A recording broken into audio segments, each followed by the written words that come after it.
Shalom ve'erev tov. Good afternoon, everyone. Thank you for being with us this evening. I would like first to invite Her Excellency, dear Mrs. Dorte Riggelsen, Ambassador of Denmark to Israel.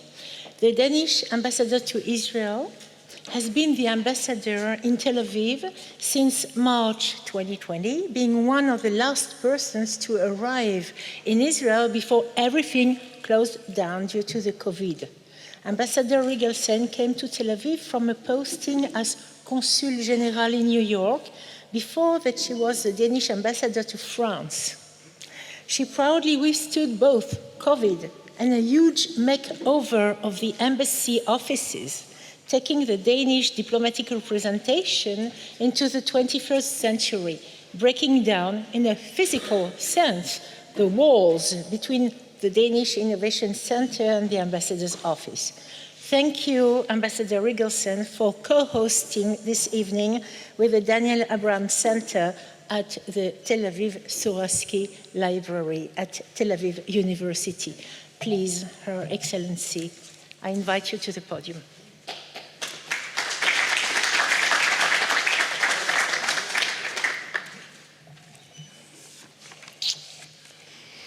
I have too many books for this podium, so it's going to be very interesting. I better not touch anything. But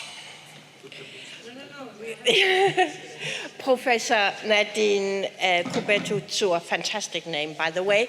Thank you very much for your generous welcome. I jokingly said I came as the last from abroad to Israel, but I was not patient zero. So no culpability in that sense. Otherwise, I take responsibility for all, but not for all which is good. And what is good, for sure, is to be here at your center, fantastic center, where you even have the energy and focus to also dedicate your time to Denmark. Very, very grateful for that.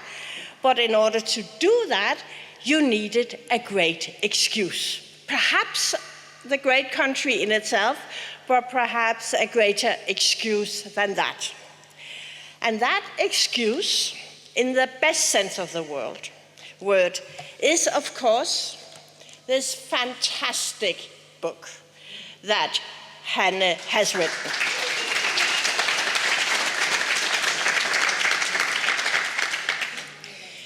Stone upon stone, we just deliberated and decided on the title in English. Sten på sten in Danish works fantastically well as well. It's a book that I must say I cannot, in a way, praise enough. It's typically Hanne, and for Israelis who don't know the image of Hanne Foighel in Denmark, Hanne is an iconic reporter, journalist, a voice we all have in our bones, of somebody who tells a story with vitality, unsentimental, precise. Perhaps we can sense what her opinion is, perhaps. But most of all, she tells it in a way where you want to know what happens next. She is one of the great reporters of Denmark, and she has worked for most of the Danish media, and she has done an amazing work in her long time as a reporter. So this book is written by a reporter. It's also written by a writer, a storyteller, an academic. Her scientific background, you can sense in the way she is concise with her research. Everything has to be checked and double-checked. It's also a book which deals with the most difficult thing in anybody's lives, also, of course, in Hanne's, and that is it deals with herself. and her family. But instead of focusing on herself, she did what a good reporter and storyteller does. She chose another angle. And what an angle. 400 years of Hanne's family, the 11th descendant. Is the 12th sitting next to you? Yeah, wonderful. And we can read in the book that the 13th are already born. And perhaps the book is for them. Perhaps it's for us, for you who know Danish Jewish life so well. Perhaps it is for Danes, because this book tells a story about Denmark with this unique angle where you see our developments from a country ruled sovereignly by a king. It may have been a kind king, but he decided everything. And then going into the developments of a society, a democracy, and that perhaps at a later stage can explain what happens during the Second World War with the Danish rescue, which is not the point of this evening. But it all fits together, beautifully written by Hanne. And it's written in a way where she is very canny, where you are drawn in. The way she describes the handwriting, the D's, the exquisite D's, which have an extra little optimistic curl, or the way, of course, we will never forget.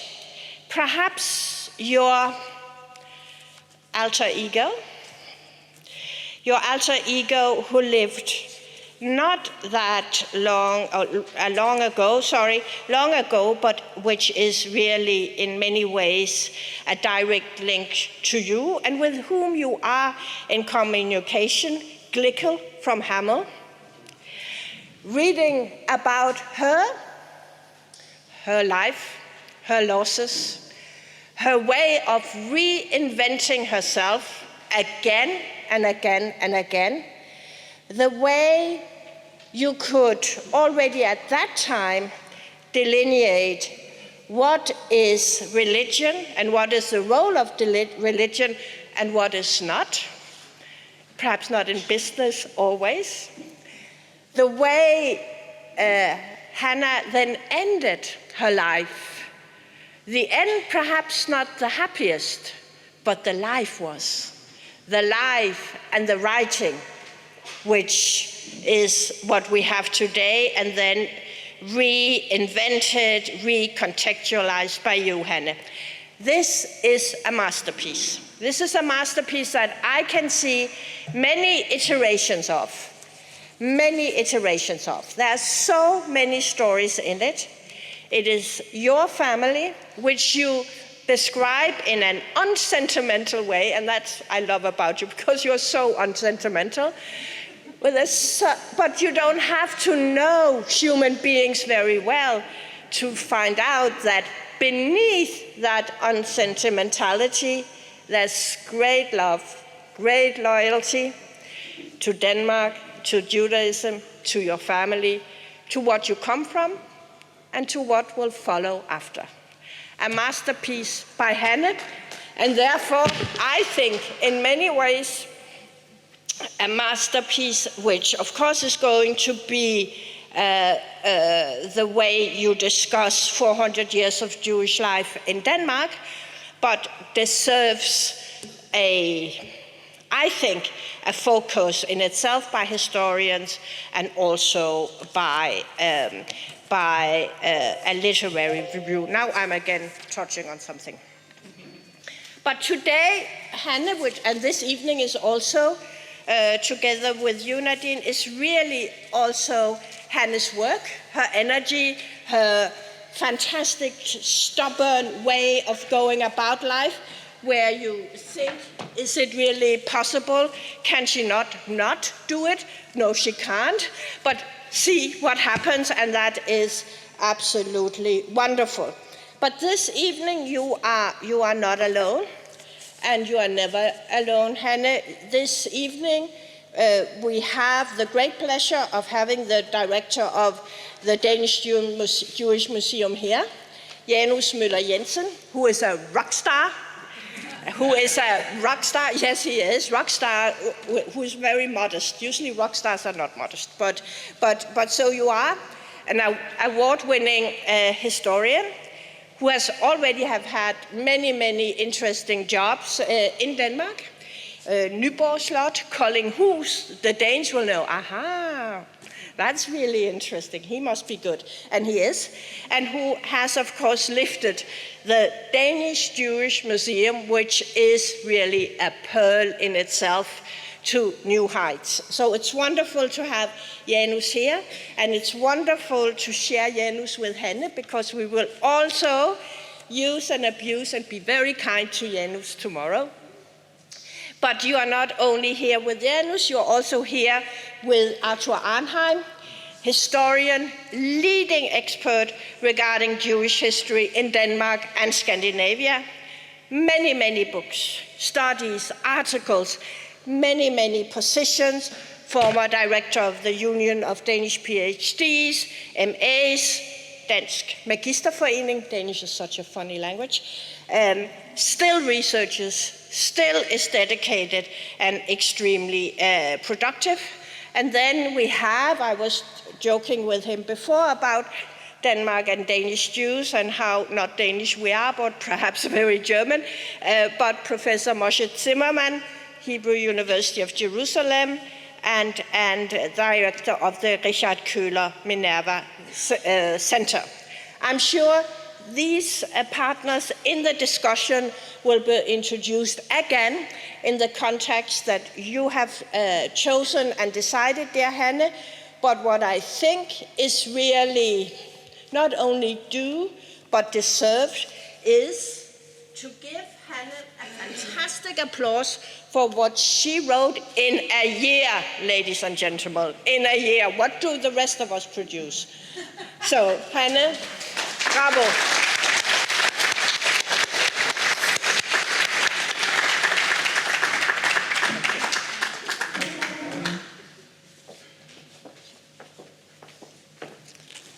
Thank you very much, Mrs. Ambassador. I also want to greet our distinguished guests. First of all, of course, dear Professor Moshe Zimmermann from the Hebrew University of Jerusalem, dear Professor Møller Jensen, Director for the Danish Jewish Museum, dear Mr. Arnheim, dear colleagues, students, friends, and many guests, and last but not least, dear Hanne Foighel. I want to thank you all very much for being with us this afternoon, and want to extend a special thank to Dr. Naama Feitlovich, the director of the Soraski Central Library at Tel Aviv University, for hosting this evening so warmly at the library, which under her direction has turned into a most welcoming and inspiring place for events of that kind. I also want to take the opportunity to thank my staff, Marianne Nahari and Yasmin Segol. Without them, nothing would have worked this evening. So today is devoted to Hanne Foighel's book, Step by Step, allow me the English translation, which has been recently published by the Jewish Museum of Denmark. I had the privilege to follow step by step the birth of this book. It all started with a bunch of letters that Hanne's grandfather wrote to his family in Denmark while he was working at Bangkok in Siam, the former Thai empire. We'll see later in the afternoon what happens when a journalist starts to read and ask questions. Instead of sticking herself to the close edition of those letters, which meant she had to deal only with 1 century of history, Hanne's investigations led her to reconstruct 400 years of Jewish life in Denmark. That's the reason why the Jewish Museum of Copenhagen was immediately interested in this endeavor and was eager to publish Hanne Foighel's book. That's also the reason why we invited this evening historians, namely Mr. Arnheim and Professor Moshe Zimmermann, to shed some light on the roots of the Jewish community of Denmark, because it turns out that it all started from Germany. So we'll open the conference now, and I shall in a minute invite Janus, Møller, Jensen to the podium. As you heard, he is the director of the Danish Jewish Museum in Copenhagen, and he's an historian, one of Denmark's best experts in the Crusades. He's the author of Denmark in the Crusades, 14,015-50, the Northern World, which was published in the collection The Northern World by Leiden in 2007. And a few months ago, he published the highly acclaimed book The Crusade to Greenland, about a crusade that never did, but could have happened in the end of the 15th century, beginning of the 16th century. This is what we call dystopia, the history that could have happened but didn't really happen. It's indeed interesting.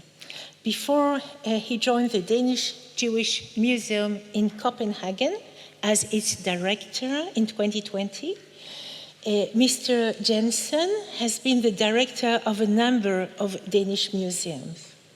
The Danish Jewish Museum was founded in 2004, and in 2011 it became a national museum, and Mr. Jensen made a breakthrough in the way Jewish history is presented, not as a history apart, but in inscribing it within the national frame of the history of the country. So please, Professor Jensen, join me for a talk entitled 400 Years of Jewish Life in Denmark. Does the screen work?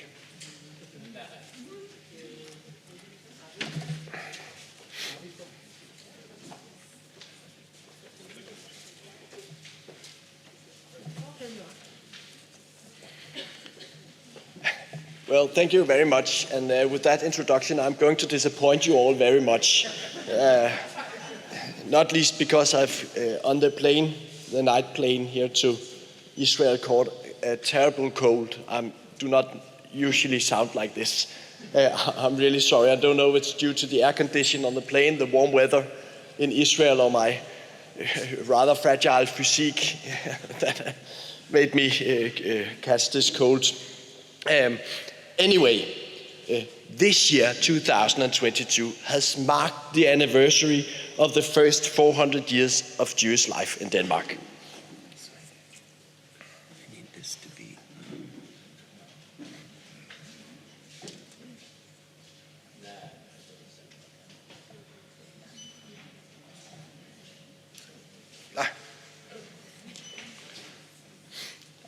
I can see that something is still in Danish. I'm sorry. On the 25th of November 1622, the Danish king Christian IV formally invited Sephardic Jews, or of the Portuguese nation, as a letter of invitation had it, to settle in his newly founded city of Glücksbek, very close to Hamburg in Holstein, northern Germany, then a part of the realm of the Danish king. The Jubilee has been marked by several events and initiatives. The Danish Jewish Museum has worked together with the so-called Jewish Information Center in Copenhagen to make a map of Jewish Copenhagen, to take you on a tour through the 400 years of history at relevant sites and buildings throughout the city, by numerous talks and lectures, by the making of a Jubilee beer, which is not something to be taken lightly, as I think beers are very good in communicating history, as it has just turned into a review article in the Jerusalem Post, also mentioning the Jubilee of the 400th anniversary. So I think beer can really tell history.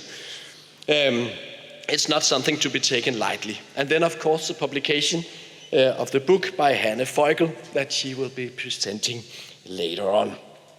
It all culminated in the official marking at a ceremony in the synagogue in the presence of Her Majesty the Queen Margaret II of Denmark, who also made a visit at the museum prior to the festivities in the synagogue.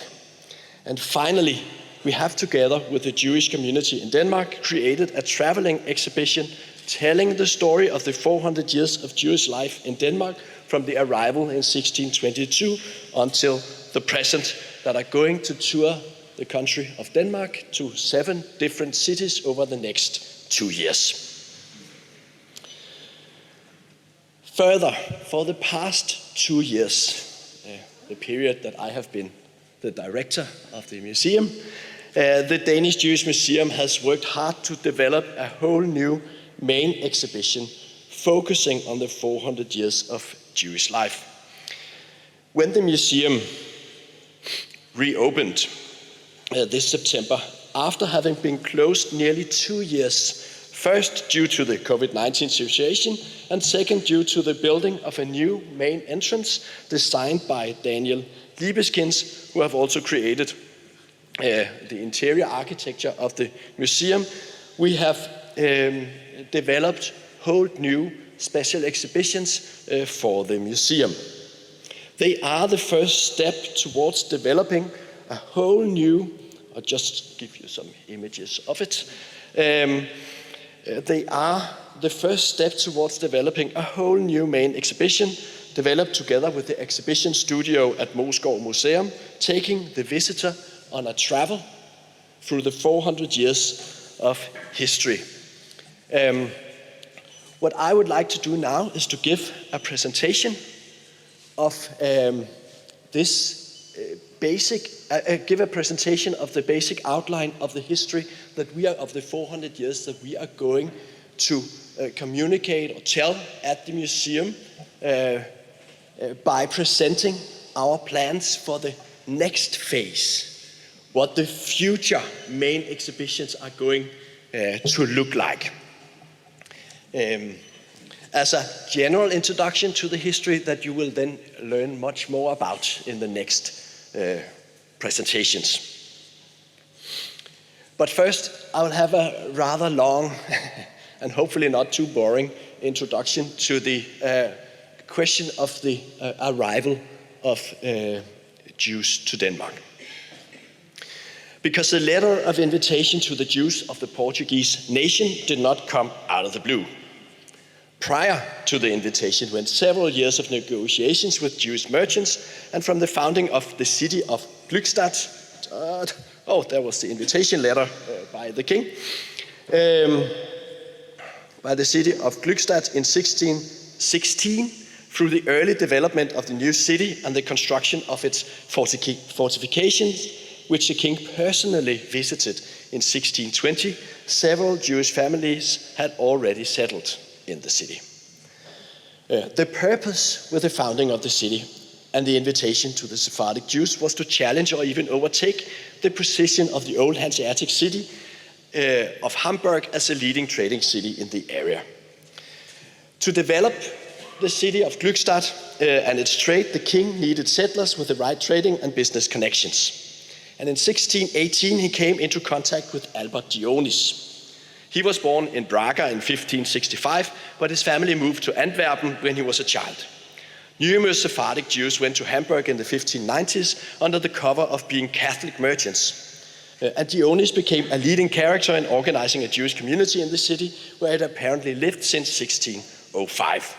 And he had many talents. For instance, he published a sermon collection in the 1620s, and he really made an effort in improving Jewish life in the northern parts of the German Empire.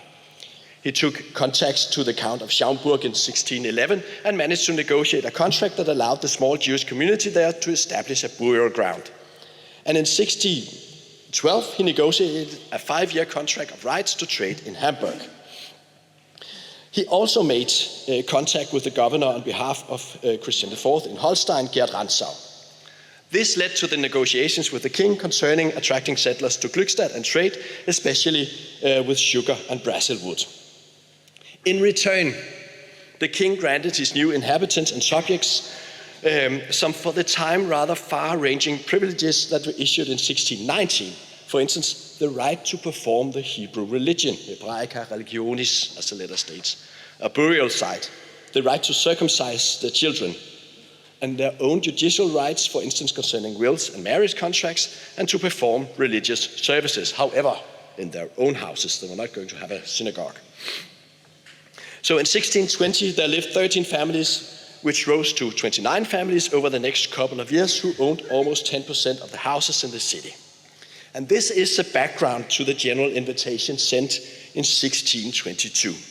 So even though negotiations had taken place to establish Jewish life in the king's city for several years, and Jewish families had already settled there, there is still something symbolic and almost magical about the formal royal invitation to establish a Jewish life in Denmark that warrants using this year as a starting point. Okay. This is, of course, a well-known story to historians of Danish Jews. And it has been described in much more detail by the honored Arthur Arnheim in both books and articles. However, working on the new core history of the museum, it does seem that if some of the general assumptions about this beginning could be given a new emphasis. It is often said, especially in the older literature, that Christian IV was in need of money and hence invited the rich Sephardic Jews to Glückstadt. But that simply appears not to be the case, and is judged from the later situation in the king's reign, where his lack of money, great plans that came to very little, and problems with both alcohol and women has made him one of the most popular Danish kings in modern times. Yeah. In fact, in 1620, the economy of the realm was strong. The king had just defeated the Swedes in the War of Kalmar and invested huge sums in developing the country and its commerce and industry and founding new cities and prestigious building projects around his vast realm. He tried to develop the mining and timber industry in Norway, for instance, the whaling industry in the North Atlantic, and was involved in discovering the sea route to India by sailing towards both the northwest and the northeast passage, and even establishing colonies in the West Indies and in India and Africa. Yeah. And for this purpose, he invited several foreign experts who could help him realize these plans. And I think that it is in this context that we should see the invitation of the Sephardic Jews in a much more positive light than simply that he wanted to get into the pockets of the rich Sephardic Jews. He needed them for their expertise, their knowledge, and their connections in the greater plans to develop his realm. And I think that is a much more positive starting point and provide a different perspective to the beginning of the Danish Jewish history that has previously been appreciated. So, yeah. And actually concerning Albert Dionis himself, you can, in the relevant articles on the internet, read that he was both a corrupt and criminal type who even minted false coins. Well, the last thing is right. And he did in fact get into trouble because he minted debased coins for the Count of Schaumburg. But we have to remember that he was hired to do so by the Count. And his minting skills became important to the Danish king as well.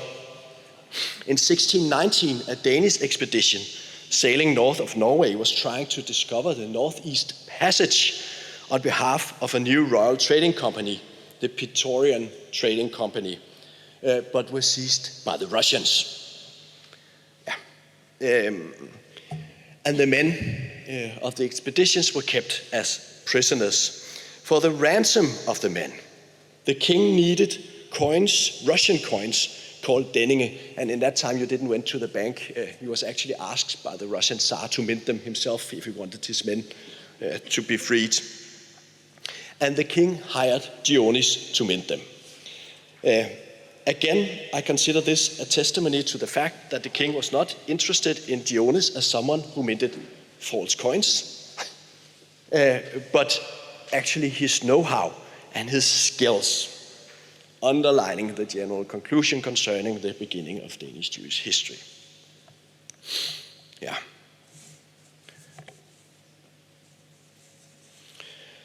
In 1629, the king even expanded the privileges, both concerning the trade and the religious freedom in the city of Glückstadt, and a community thrived here for years to come.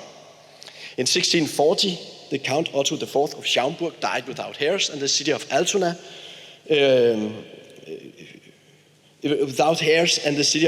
became came under the rule of Christian IV. The Ashkenazi Jewish community of the city was granted the same far-reaching privileges of religious freedom compared to other parts of the German Empire, or Europe for that matter, as the Sephardic Jews in Glückstadt. And it was from these communities, especially from Altona, that Jews in the second half of the century began to settle in the realm proper. After the devastating wars with Sweden in the middle of the century, the 17th century, that had left Denmark poor, depopulated, and struck by famines, resulted in a renewed wish for new settlers and traders.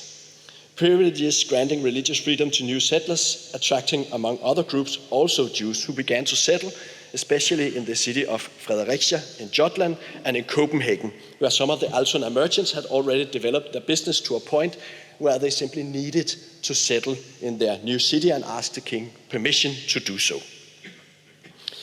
And this is something we see in several of the other old fortress cities that were very roughly treated during the Swedish War. For instance, in the fortress city of Nakskov in the southern parts of Denmark, the same privileges were also granted and attracted Jewish settlers, and it became so successful that the government of the city had to declare that it was only allowed for 3 families, Jewish families at a time, to settle in the city. So regulations were apparently needed.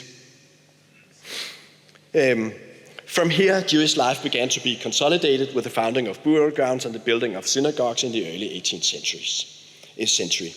The Jews in Copenhagen was allowed to perform services, but only in rooms that did not have windows towards the street, and at the second floor, so good Christians should not be able to look in through the windows and be offended of what they saw in there. Yeah.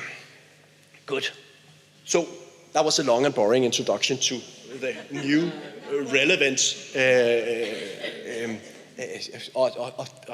way of perceiving the beginning of Danish Jewish history in a much more positive light. But then, of course, we have to ask, why were there not any Jews in Denmark prior to 1622? Yeah, the short and simple answer is that they were not wanted. Yeah. And they were deliberately kept out of the country. We have absolutely no evidence of Jewish presence in Denmark in the Middle Ages, although Danes undoubtedly have met and perhaps even traded with Jews during their participation in pilgrimages and crusades in Europe.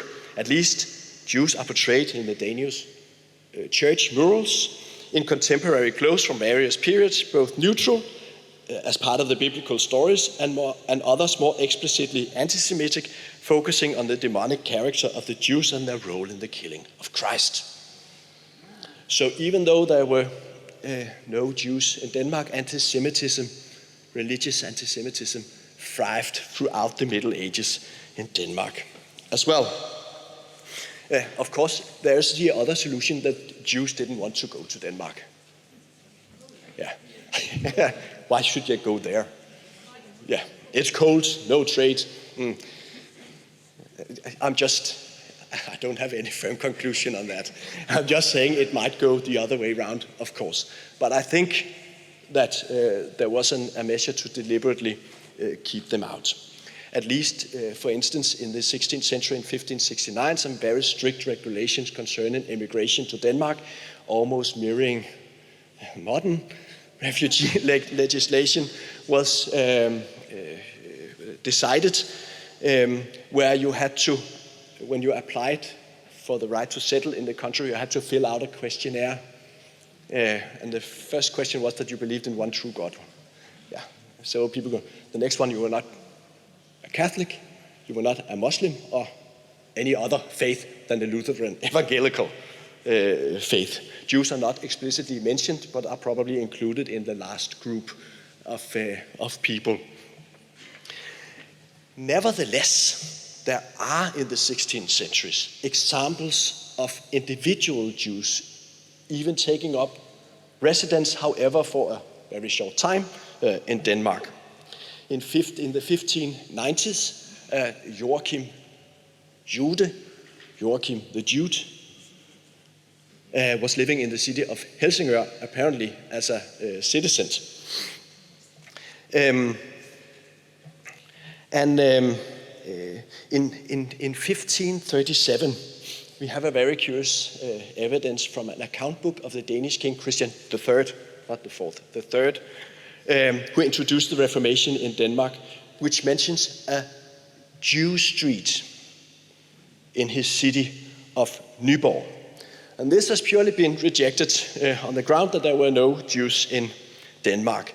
But in fact, research over the past 10 to 15 years has revealed that Christian III, who, as I said, introduced the Reformation in Denmark, worked strenuously to make Nyborg a royal city with a city planning and huge constructions work on both the royal castle and the fortifications around the city, perhaps even attempting to make it a first capital of the new Lutheran evangelical kingdom. Not condom, kingdom.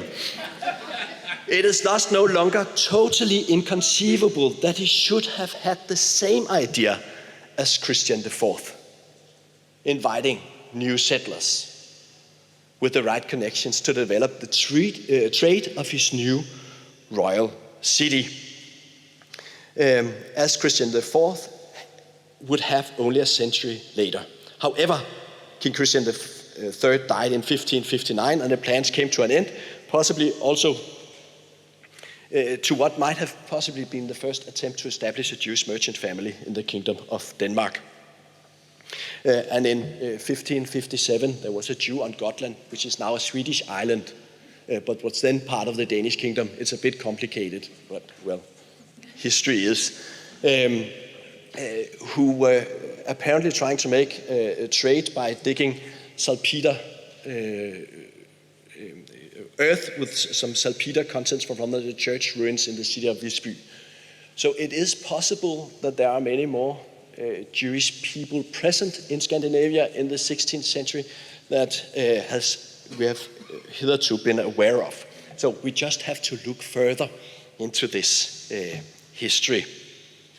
But still, all the evidence points to the fact that it was individuals and perhaps one family, and then only residing in the country for a very short period of time. So I still think that 1622 figures as a starting point for the Jewish life in Denmark. But of course, not all would welcome the new settlers. The Lutheran Evangelical State Church in particular was against the settlement of Jews in Denmark. The influential Bishop of Zealand and professor at the University of Copenhagen wrote, for instance, a huge textbook for educating Danish priests, in which he wrote that Jews should not be allowed to settle in Denmark. And I quote him, "They should not be allowed to practice their religion. Their circumcision should be prohibited, and they should not be allowed public offices. And in general, you should follow the words of Martin Luther, that you should not allow the Jews who are most guilty of profanation against Christ and the Christian religion within the city walls of Christian states, and provide them with privileges as citizens." Hence the official statement of the church. He even published a prayer and hymn book that became very popular and was placed at the bedside in many Danish homes in the 17th and 18th century, where he had some really harsh anti-Semitic utterings about Jews. But I think, however, that this underlines the importance of the royal invitation by Christian IV, that despite this religious anti-Semitism, the king still could see in the age of the early mercantilism the need for the right people to develop the country in the way he wanted. Good. And now I've talked for more than 20 minutes. Another 5 minutes. Then I will take you through the entire new exhibition at the museum. Yeah. Very briefly. This is a groundwork of the Danish Jewish Museum. It's a complicated room to tell a story, and not least because of the architecture of Daniel Libeskind, which is, of course, fantastic, and one of the main artifacts of the museum that we really want to,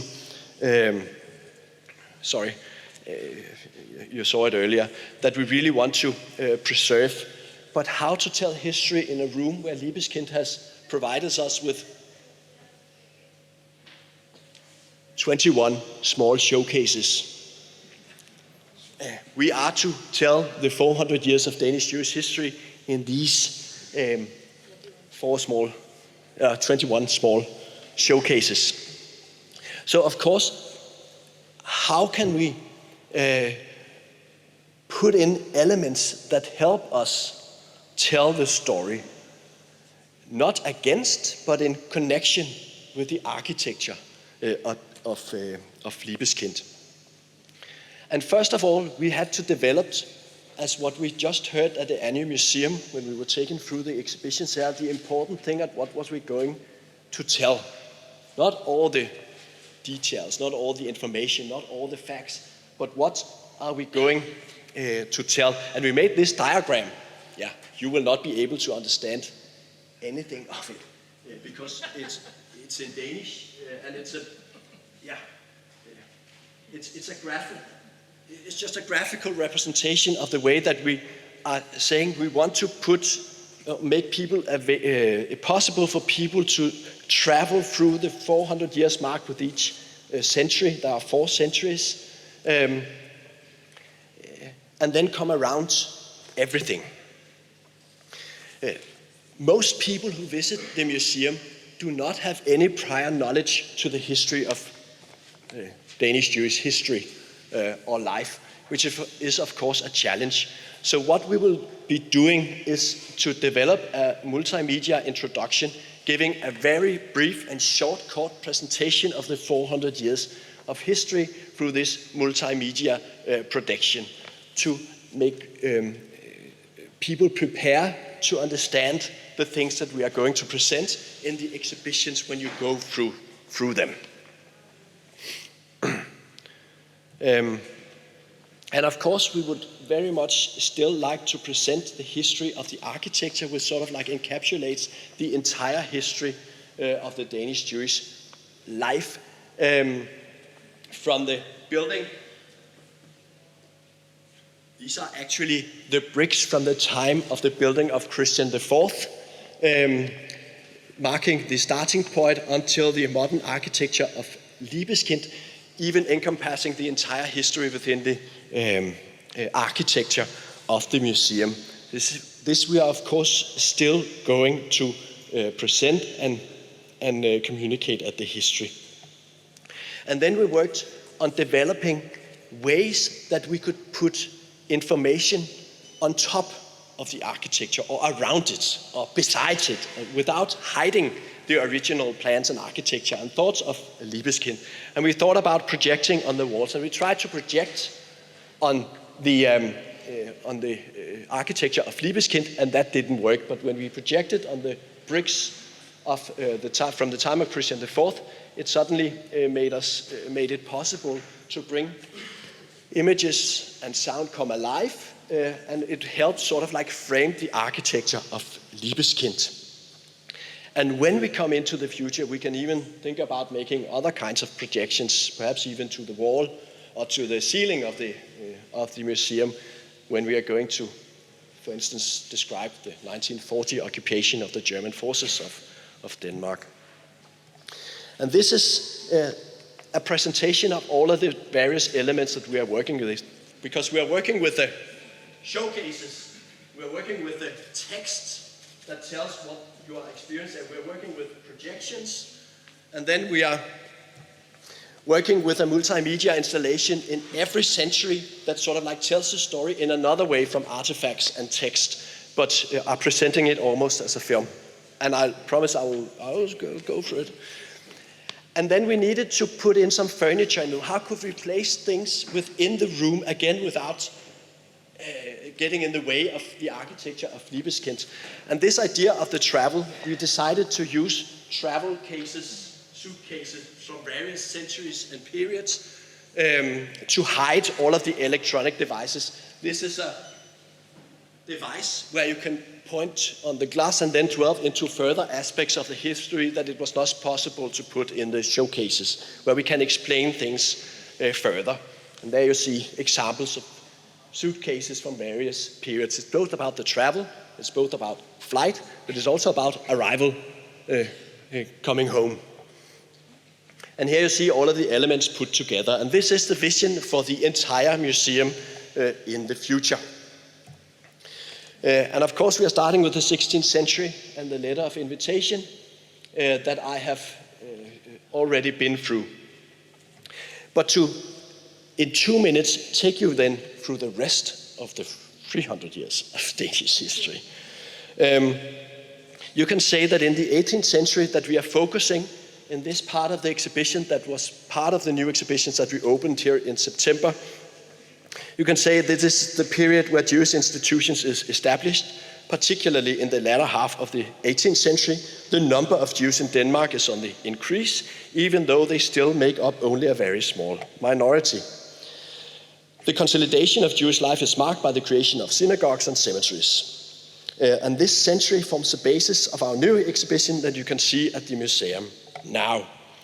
This is where we test all of the new elements, where we both try and challenge the architecture of Liebeskind, and this experience we are going to put in the future work of the new exhibitions. This is a showcase showing how the religious services had to go behind closed doors. A way that you can work with a showcase, making almost like a small world where you step into the history. Yeah, I'll go for this is the 17th century. This was the 18th century. From the 18th century, you go into the 19th century through this double showcase where you walk from the old time, that was the wrong way, into the new time. Because in 1814, we talk about the 19th century as the golden age. The Danish Jews were granted civic rights in 1814, but lose special Jewish privileges. They are no longer Jews, but they are Danes of the Mosaic faith. This only comes about on the basis of a fierce and very anti-Semitic literary debate known as the literary feud. Still, Danish Jews integrate and contribute to the evolution of the modern Denmark. And for some, this is positive. For others, it signifies a loss of Jewish culture and identity. And this we try to put within the showcases of the 19th century. And still, it's very important that Danish Jewish history is, of course, both a history of light and of darkness, of tolerance and of anti-Semitism. And here we are describing a very famous debate in the middle of the 19th century between one of the great Danish intellectual Grundtvig and the Danish Jewish author Meyer Goldsmith, where Goldsmith asked, "Can I not be considered a Dane?" This is a time when a modern Danish nationality was developed. "Can I not be a Dane because I have brown hair and brown eyes?" "No," says Grundtvig, "because you belong to a different race." And then it's very difficult from that time. It's only just to also point out that anti-Semitism is also runs through Danish history as an undercurrent alongside a much more tolerant tendency. And I know, I'm sorry, this is going too far. But we focus on the 20th century, where we begin. It's a century where the headlines are war, flight, and persecution, and a dream of a better life, which defines this century as one of immigration and immigration of great importance for Jewish life in Denmark. First from Russia, where several thousand refugees from the pogrom in Eastern Europe settled in Denmark, changing Jewish life considerably, making much more visible in society compared to the 19th century. And then, of course, the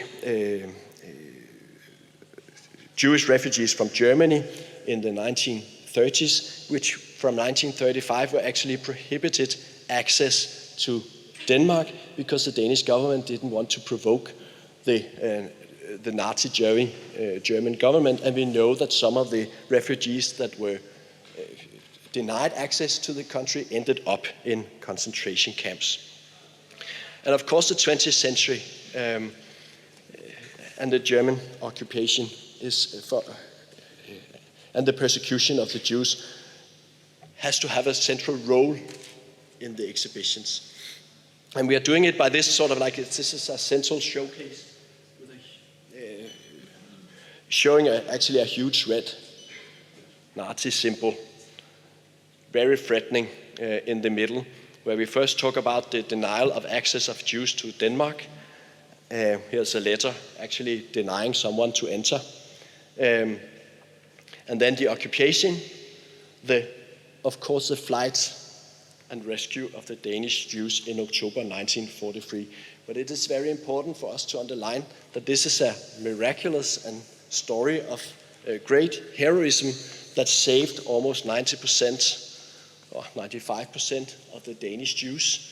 But we also have to remember and tell the story of the nearly 500 Jews who ended up in concentration camp Theresienstadt, which will receive its very own showcase. And then, towards the end, we are telling, actually, in just one showcase, the period from after the Second World War until the present, including the story of the many Polish refugees, almost 3,000 that came to Denmark in the 1960s and 70s, where the Danish authority made an explicit reference to the treatment of the German refugees in the 30s, that they did not want to make the same mistake again, not allowing entrance to refugees from a totalitarian regime. And of course also the founding of the State of Israel, that is also important in the history of Danish Jewish life, until the attack on the synagogue in 2015, remembering that there still exists anti-Semitism also in Denmark, despite the great story of the rescue during the Second World War. So, just concluding in one sentence, the story of the Danish Jewish history is a story that is between light and darkness, tolerance and anti-Semitism, tradition and renewal. The anti-Semitism is there as a constant undercurrent, but the main thing that still evolves from the 400 years of history is the constant protection of the Jewish minority by the Danish government. In 1622, the Lutheran evangelical bishops did not want Jews to settle. The king invited Jews to settle in the kingdom. In the 1690s, the chief of police in Copenhagen wanted the Jews to be put together and gathered in a ghetto in a neighborhood of Copenhagen. The government said no. In the middle of the 18th century, there was a suggestion that Jews should wear red armbands to single them out from the rest of the population. Yeah, some even suggested that they should be sent to the newly rediscovered Greenland. Yeah, and their fortunes confiscated. The Danish government said no. In 1814, it was debated fiercely whether Jews should have civic rights in the Kingdom of Denmark. The government said, yes, despite fierce voices against. And this is not a natural matter. In Norway in 1814, who had been part of the twin monarchy in Denmark, Norway, it was decided when they made a new constitution after the division of Denmark and Norway, after the Napoleonic Wars, that Jews should be thrown out of Norway. And that Article 2 of the new Norwegian constitution stipulates that Jews are not allowed to live in Norway. So it wasn't natural that the Danish government, of course, should have granted civic rights to the citizens. And then, of course, there was a rescue in 1940s. So, of course, we have the obligation to tell that anti-Semitism, and I think this is very important, is an undercurrent in the Danish history. But there is also another very strong line through the history of Danish Jewish life, that the government protects its Jewish minority. And this is going to be reflected in the new exhibitions. And sorry for taking way too long. Thank you.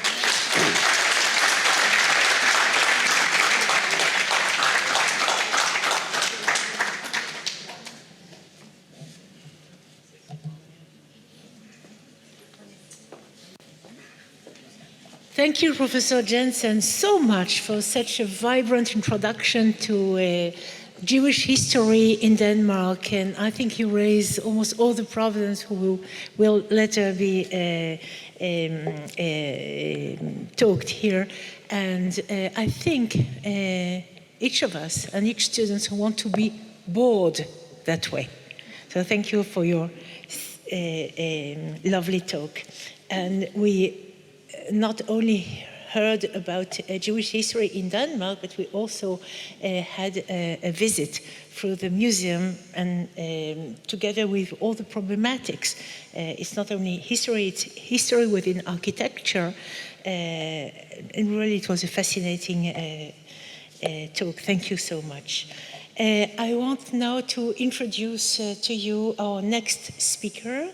It will be Arthur Arnheim.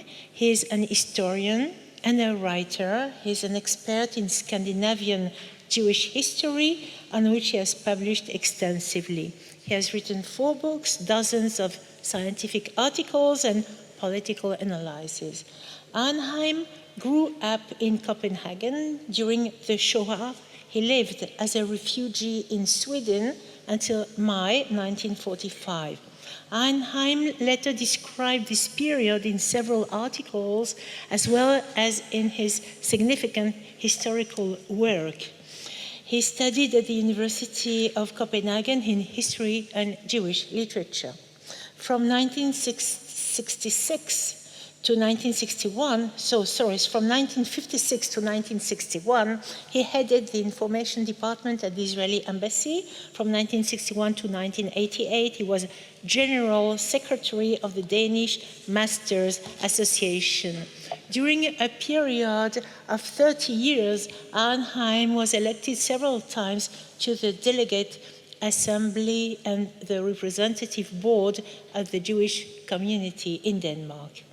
Together with Professor Chava Turniansky from the Hebrew University of Jerusalem, he published the Yiddish letters from the 17th century world of Glicken von Hameln, published by Magnes in 2020. This book is in fact a collection of letters providing a wealth of illuminating new details about the economic, cultural, social and family life of early modern Ashkenazi Jews in Northern Europe, and also shed light on the practice of Yiddish letter writing at the time. His talk today, and I invite him to join me here.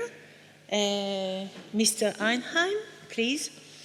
His talk today will be on Jewish life in and around Altona in the 16th and 17th century. Please, sir.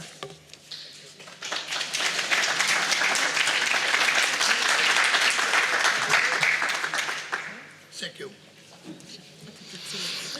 Hanne Foighel has written the history of her family, the family Heckscher, during the 400 years existence in Denmark, including her own story, which I perhaps may call the first part of her autobiography.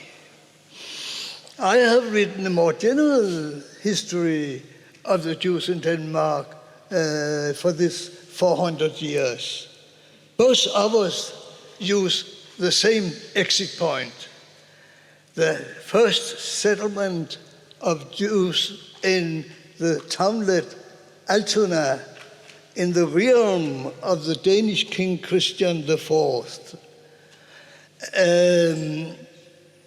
This first Jews who settled in Altona were called Schutzjuden, protected Jews, and they paid Schutzgeld to the Danish king. I called my book "A Threatened Minority Seek Protection." The Danish king, so to say, invested in Jews. He saw a possibility to use them in his great project, which was to make Denmark a superpower in the north. On one hand, the domination of the Baltic Sea, and on the next side, on the coast of the west coast of the country, he planned a commercial center which could be a competitor to the most important financial and commercial city in northern Germany, Hamburg, the free city of Hamburg. Now I want to show you Hanne Foighel's book in a wider perspective, in the framework of Jewish history in Europe. If somebody would like to write the 1,000 years history of Jewish existence in Europe, he might as well use the title "A Threatened Minority Seeks Protection."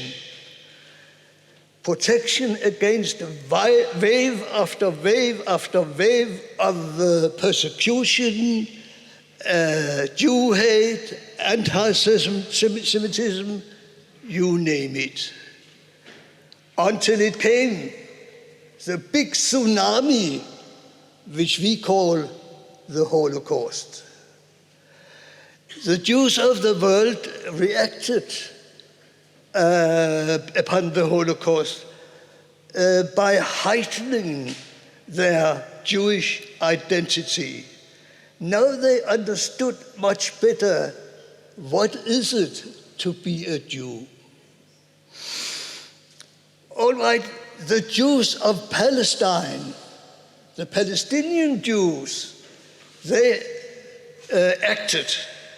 They saw that the time now was to create, to have independence, to make real the book of Herzl from 1896, to create a state for the Jewish people, on the location where Jewish civilization and culture was developed into what we today call Judaism. The Jews of Palestine were helped by Jews from all over the world in their fight for independence in many ways. The Jews in the world found the money necessary for the acquisition of arms for the struggle, and a number of young Jews from the diaspora volunteered to take part in the fight. So the State of Israel was established. The Jews of the Western world saw the new state as a safe haven for persecuted Jews.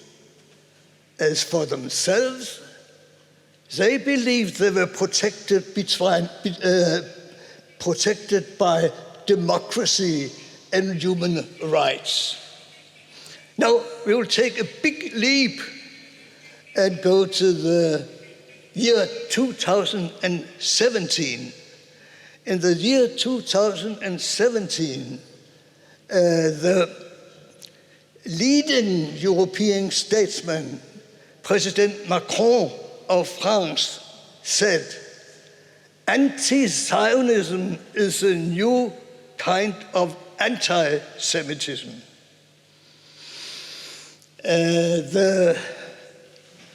The new kind of anti-Semitism couldn't be in any way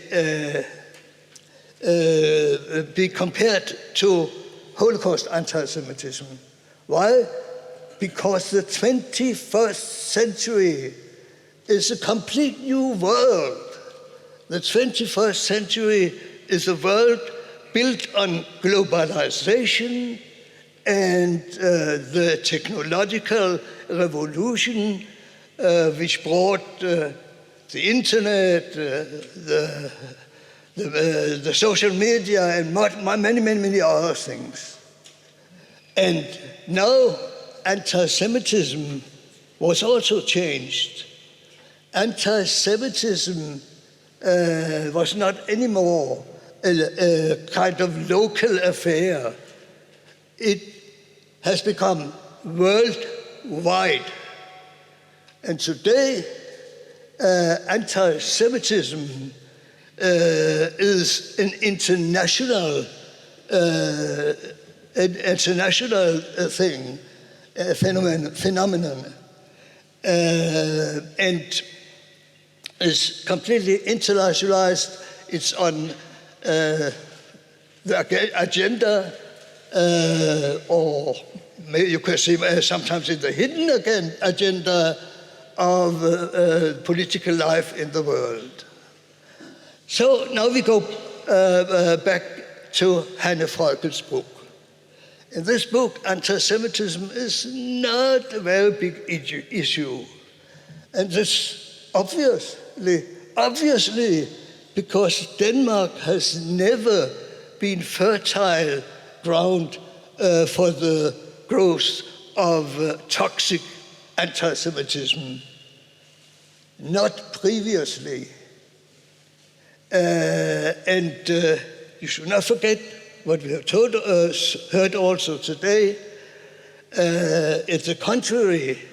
In the year 1943, when the Germans wanted to make an assault, a Holocaust assault of Danish Jews, the Danish population rose and started to protect the Jews, and later to bring most of them safely to neutral Sweden. It should never be forgotten, not only in Denmark, but in Jewish history. Whenever we have not ever seen such a fantastic performance by a people to protect and help the Jews of their country. All right, that was in 1943.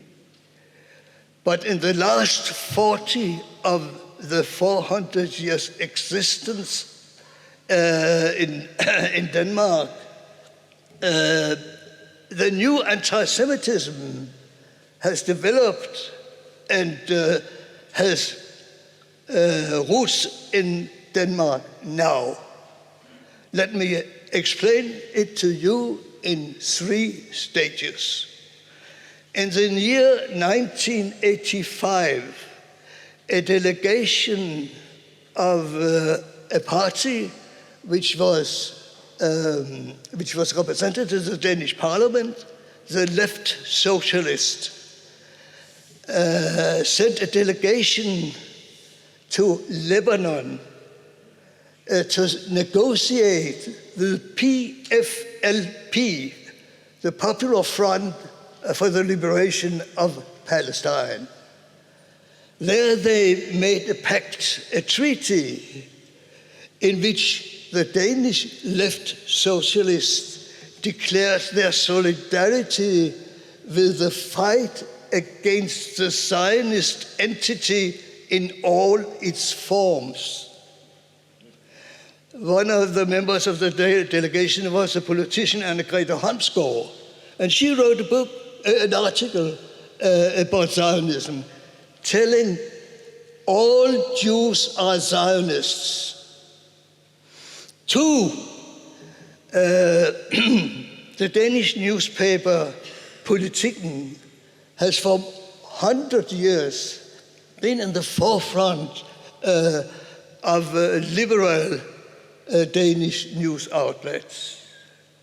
In the year 2001, 700 readers of Politiken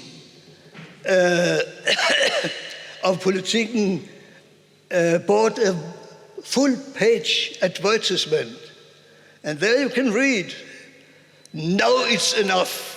And there the newspaper was accused of anti-Semitism. Please note, this was in the year 2001. It was a year, of course, everyone remember it as the year of 9/11, but something more, even more important took place in this year. The United Nations held their World Conference on Racism in Durban, South Africa. And from here came the outcry, Israel is an apartheid state.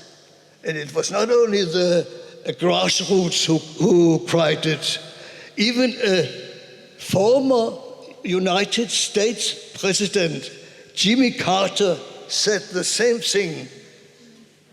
Israel is becoming an apartheid state.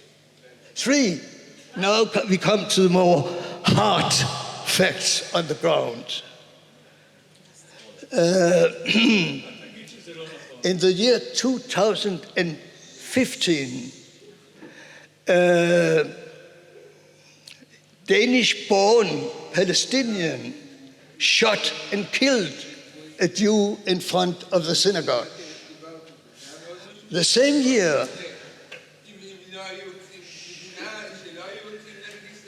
what's wrong? The same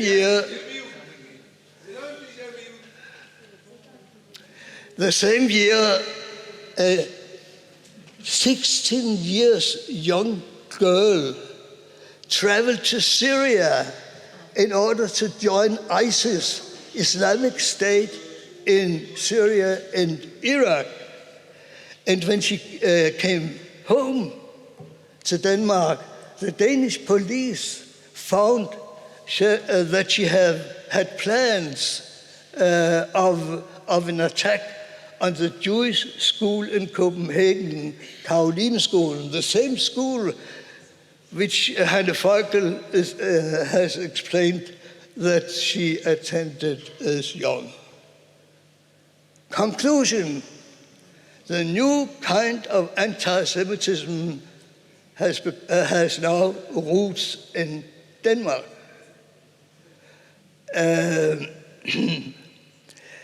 Perhaps that is a very sad and very depressing message to give here. I know it. But I can tell you, I can recommend to you to go tomorrow to the Shimon Peres Peace Center here in Tel Aviv, where a very high-positioned commemoration of the 400 years will take place. Then you will get a rosy picture.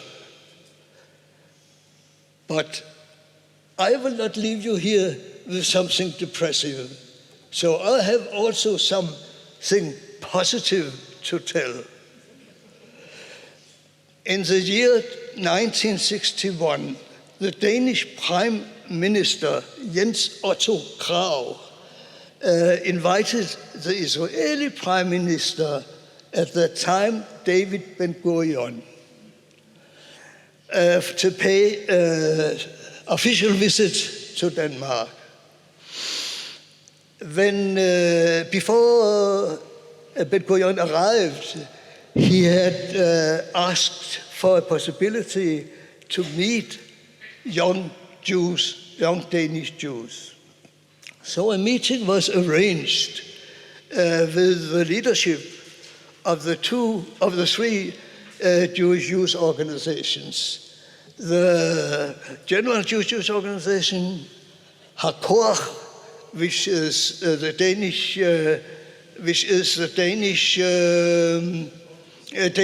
Maccabi sport club, and the Danish Bnei Akiva. Ben-Gurion said to the youngsters, there is no Jewish future in Denmark. Come to Israel and let's together make a new future for the Jewish people. It has no impact immediately.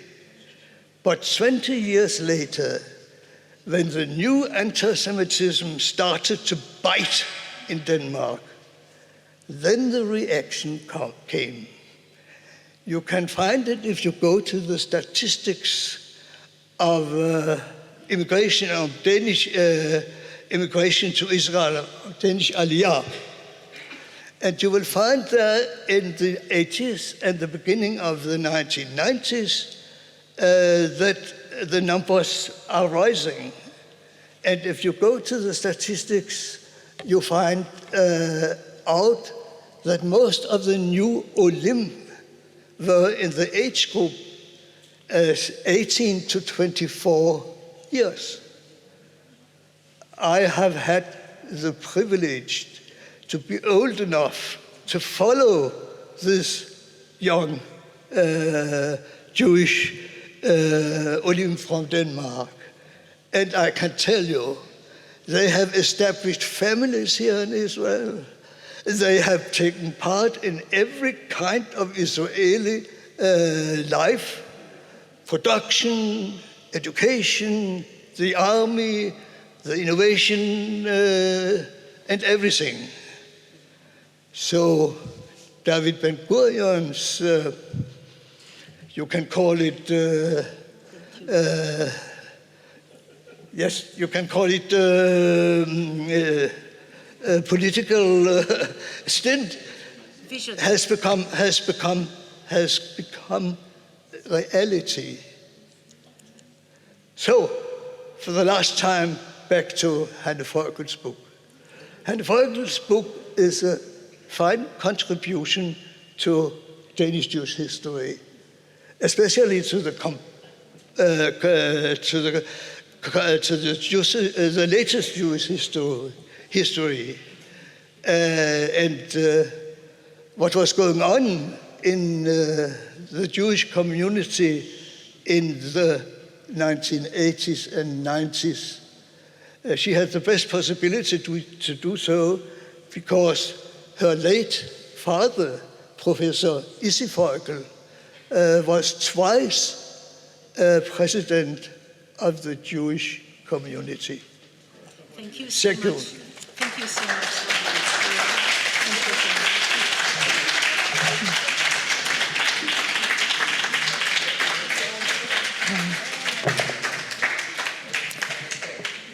Thank you, Mr. Arnheim. I will now introduce our next speaker, Professor Moshe Zimmermann. In fact, Professor Moshe Zimmermann should not really be introduced because he's a famous figure of Israeli scholarship on the Shoah. Since 1986, Professor Zimmermann has been director of the Richard Kovner Minerva Center for German History at the Hebrew University of Jerusalem. His academic research focuses on the social history of Germany in the 18th and 20th centuries, as well as the history of German Jews and anti-Semitism. Professor Zimmermann is also the laureate of many prestigious prizes. He received the Humboldt Prize in 1993, the Jacob and Wilhelm Grimm Prize from the German Academic Exchange Service in 1997, the Dr. Leopold Lucas Prize from the University of Tübingen in 2002, and was awarded the 2006 Theodor Lessing Prize for Criticism. It is a tremendous honor, dear Professor Zimmermann, to welcome you today at Tel Aviv University, and we are very glad that you have accepted our invitation. Since Danish Jewish community has deep roots in German Jewish history, you are certainly one of the most adequate scholars to retrace for us the history of this somewhat exotic community, taking it from where our precedent speaker just arrived. So please, Professor Zimmermann.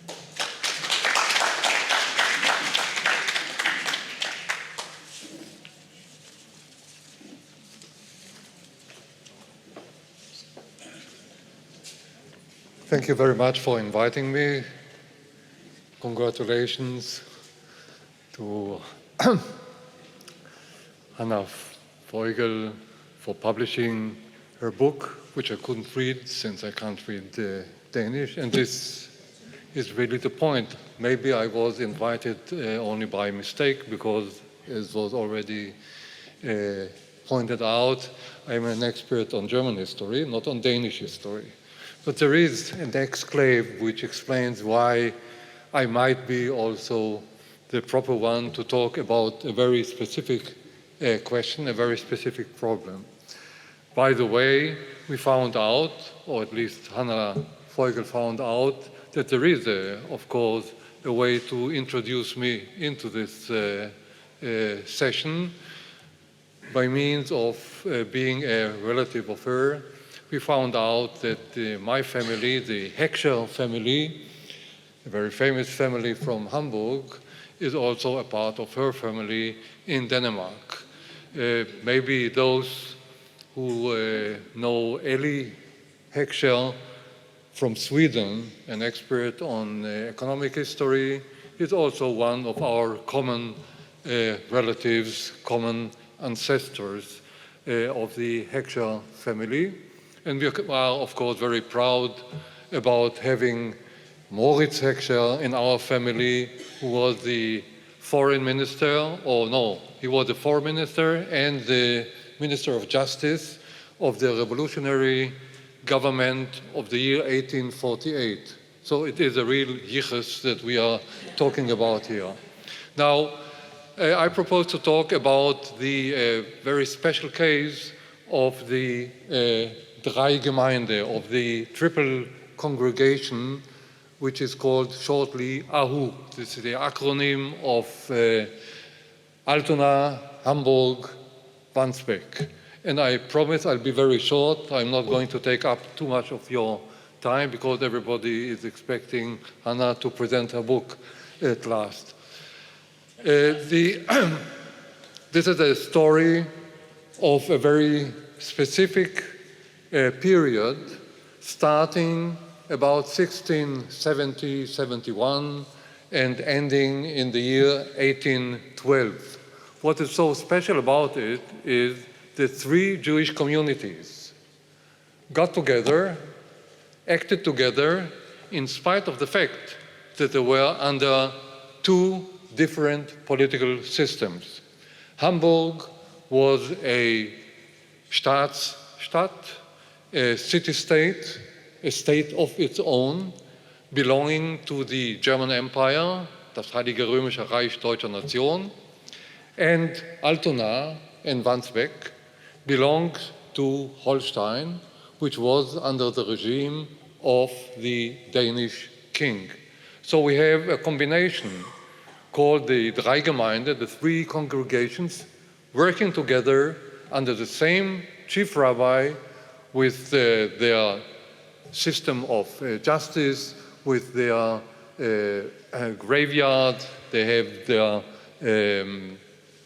their common rabbis, in spite of the fact that they belonged to two different states, to different political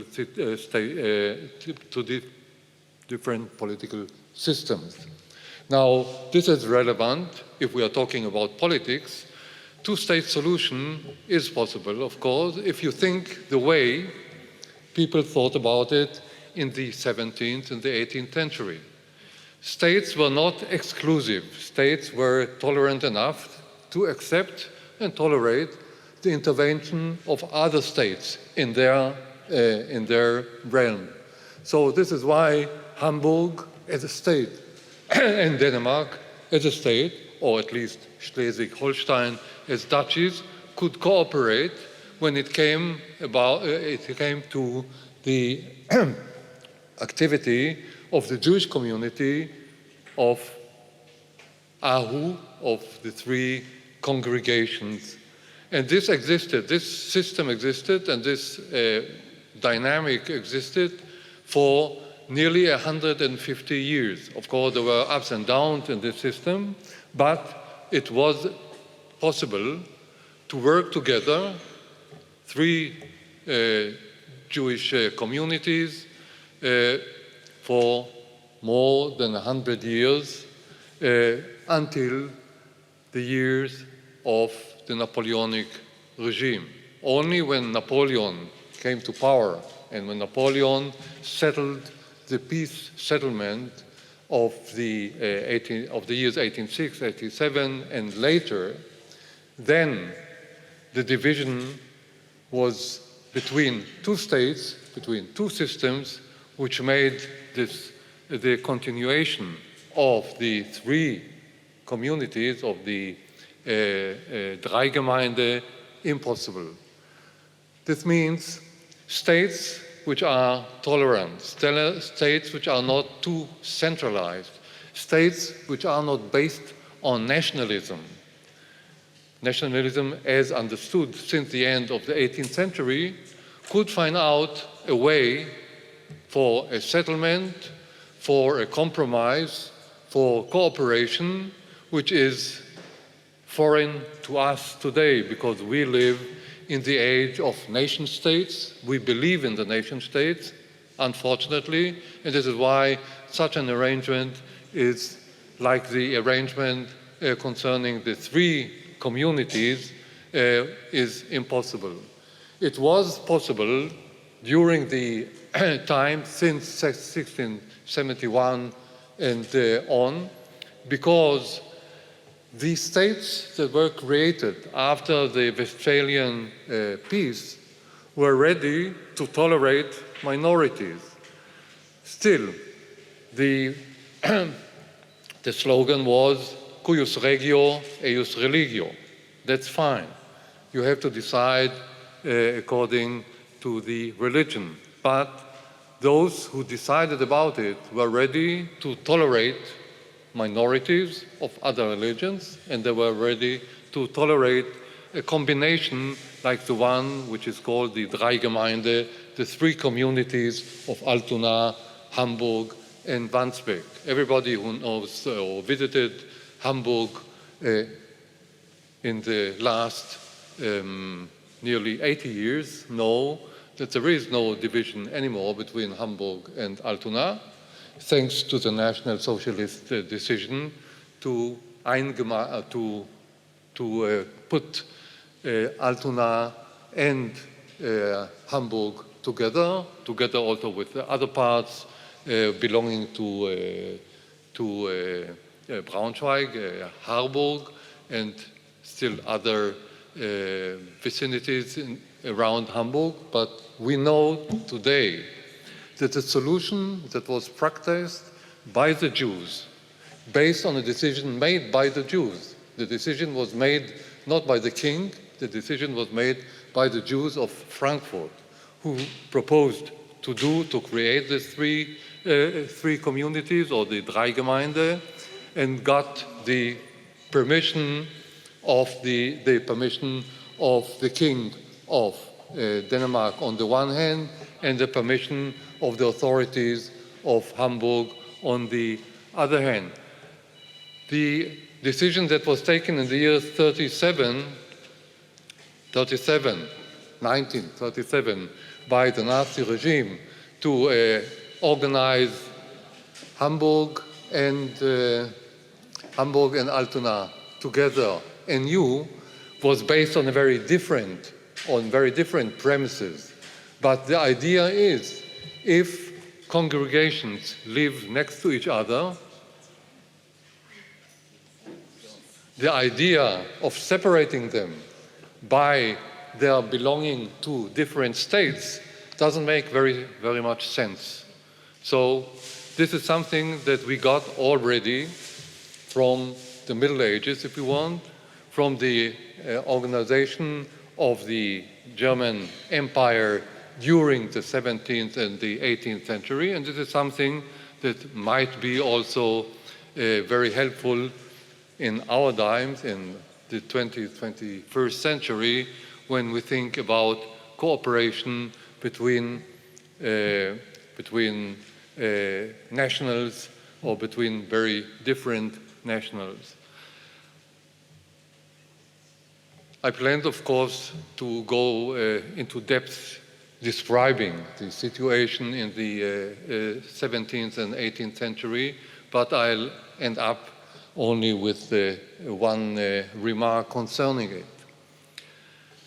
The time in which the three communities, the Drei Gemeinde, existed, was the time in which the Jewish life was vibrating more than ever in and around Hamburg. This was the time in which the great debate between Jonathan Eibeschütz, Rabbi Eibeschütz, who was a rabbi nominated by the Danish king to be the rabbi for Altona and Hamburg, started the discussion about the amulets.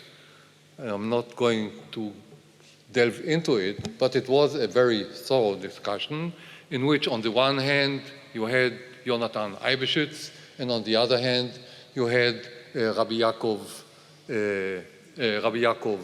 Emden, two representatives of two main directions within Judaism of the 17th, 18th century, the time of Sabbataism. It was a discussion around Sabbataism.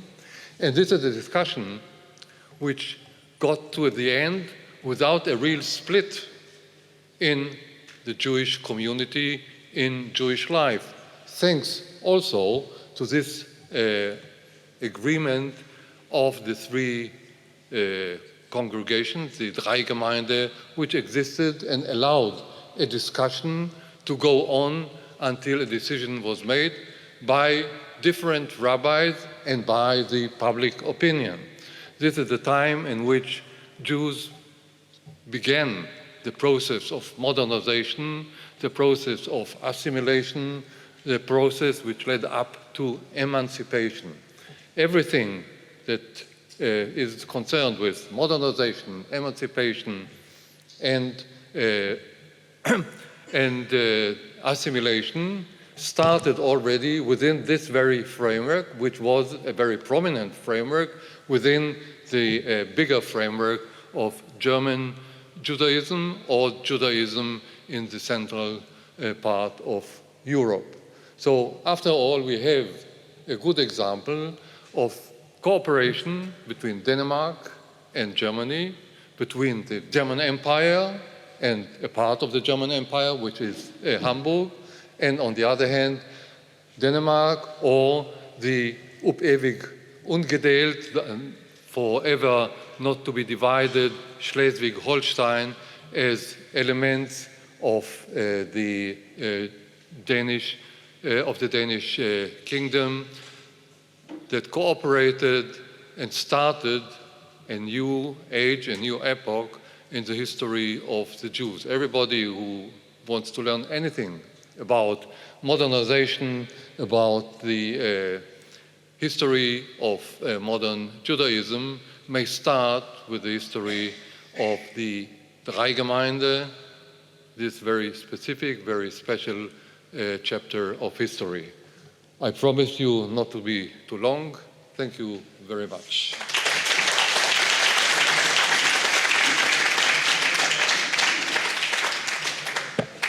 Thank you very much, Professor Zimmermann, for this illuminating talk which explains us the very beginning of the Jewish community in Denmark and its German roots. Thank you so much.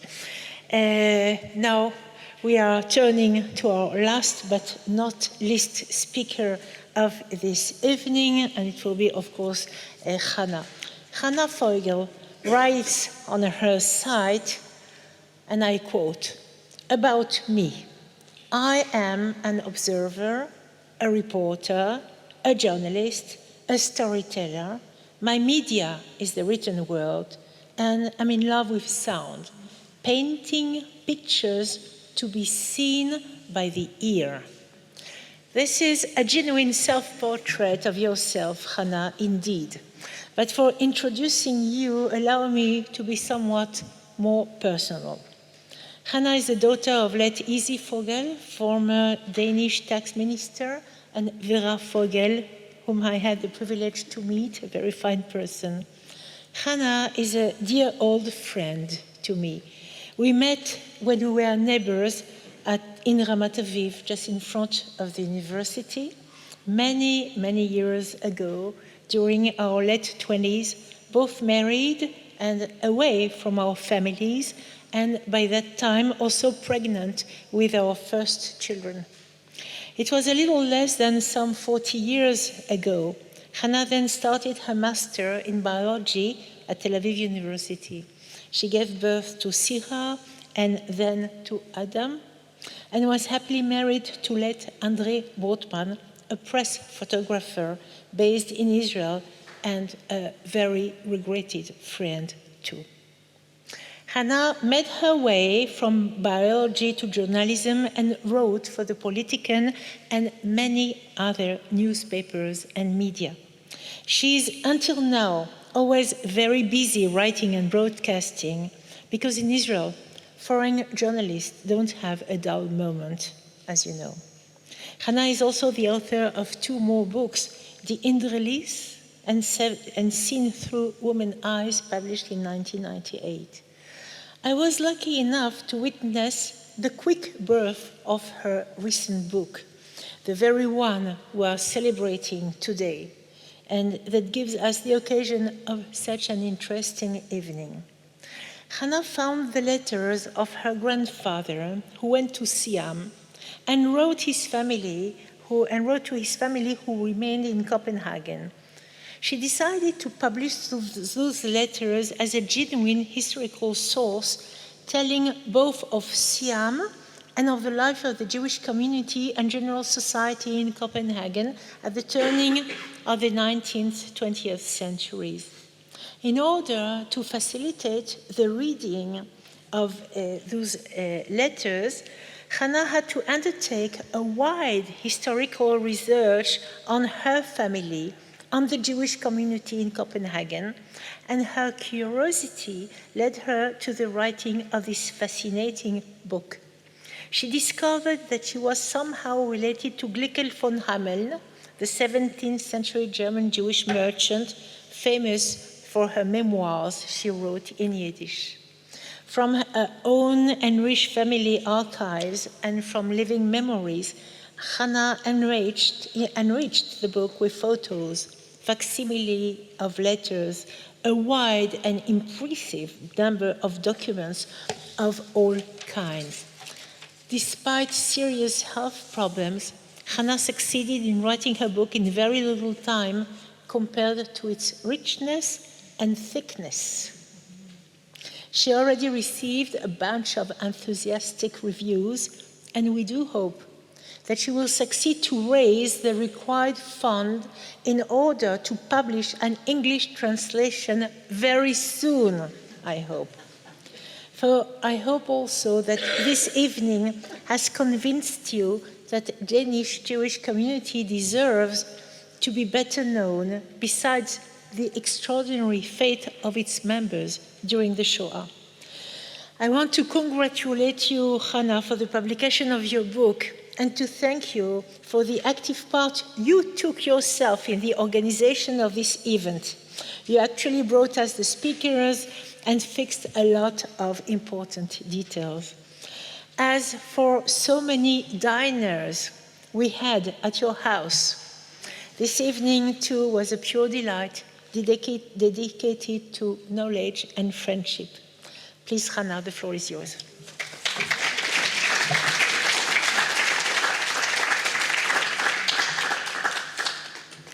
I know you're tired. I know you're exhausted.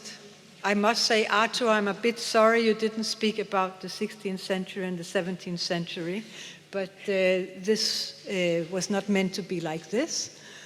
I am trying to find out what to do with this. Just a minute. What's going on here? Here. Okay.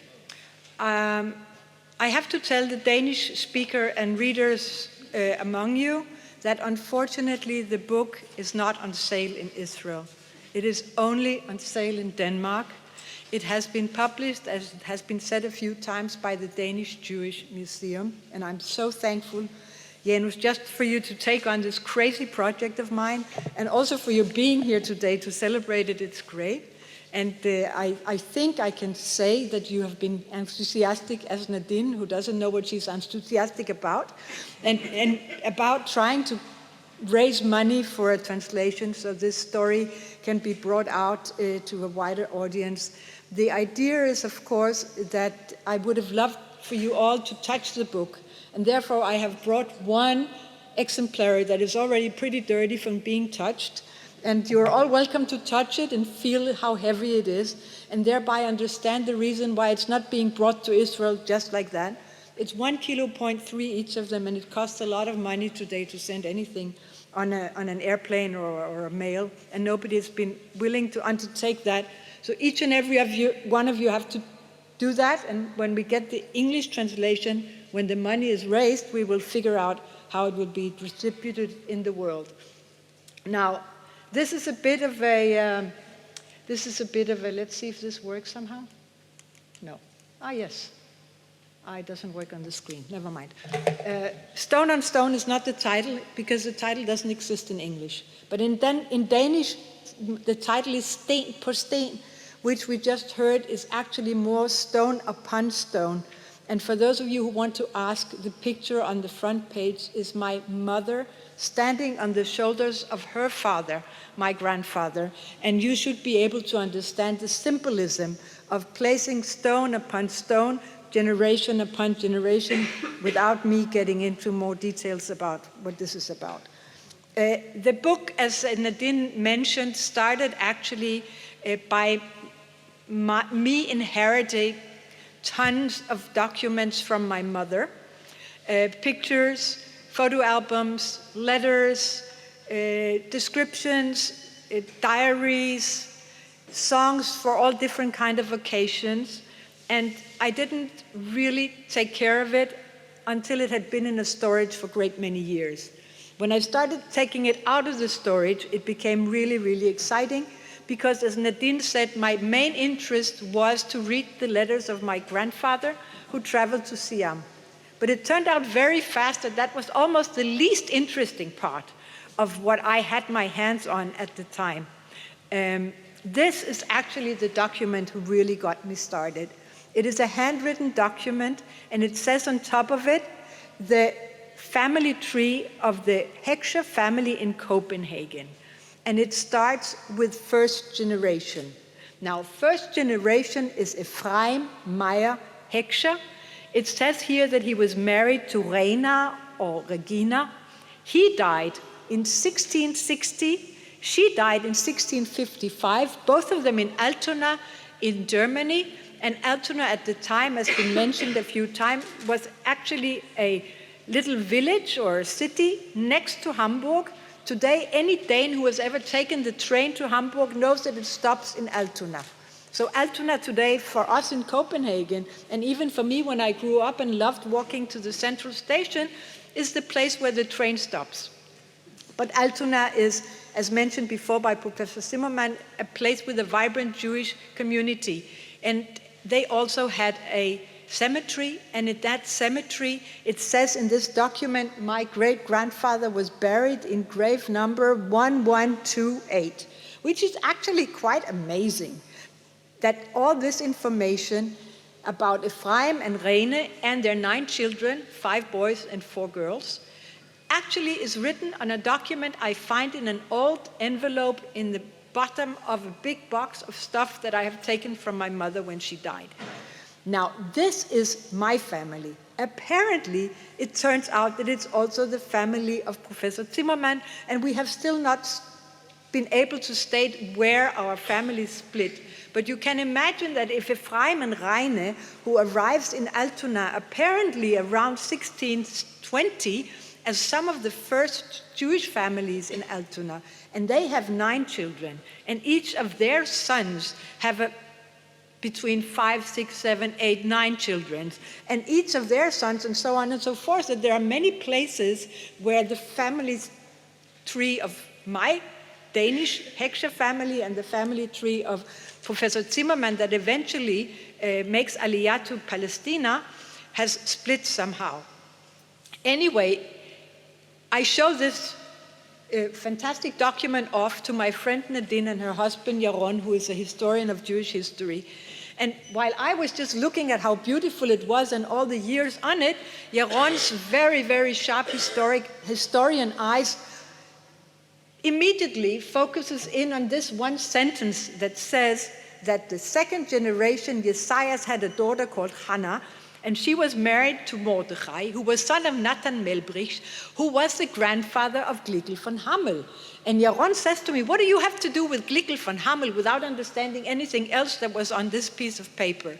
Which, of course, was a really good question, because I had no idea.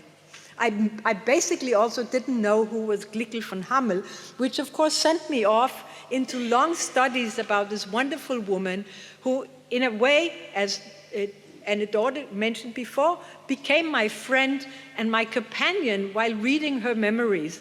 Glickl von Hammel, I'll just give a short version of her life, was born in 1645 in Hamburg as a daughter of Judah Leib was her father. And she grew up there, and in certain periods of her childhood, the family had to leave Hamburg and go into Altona because Jews were kicked out of Hamburg. Other periods of her upbringing, they went back to Hamburg. And during her life, she was a very good observer. What happens in her life is basically that she marries at the age of 14. Her husband is probably 15 at the time, and they start producing children. What else could they do? And she gives birth to 14 children. The interesting part is actually 12 of them grow up to be grown-ups. But what happens also in her life is she loses her husband. And after she is becoming a widow, she gets so depressed that she feels like bringing herself through that period of despair and sorrow by writing a diary and actually writing the story of her life to her children. And this is a diary, the first prehistoric? No. The first, let's say like this, Nadine gave me the definition one day and I forgot it. I'm not so good in historical terms, but she is the first Jewish Ashkenazi woman writing her diaries, and she writes in Yiddish.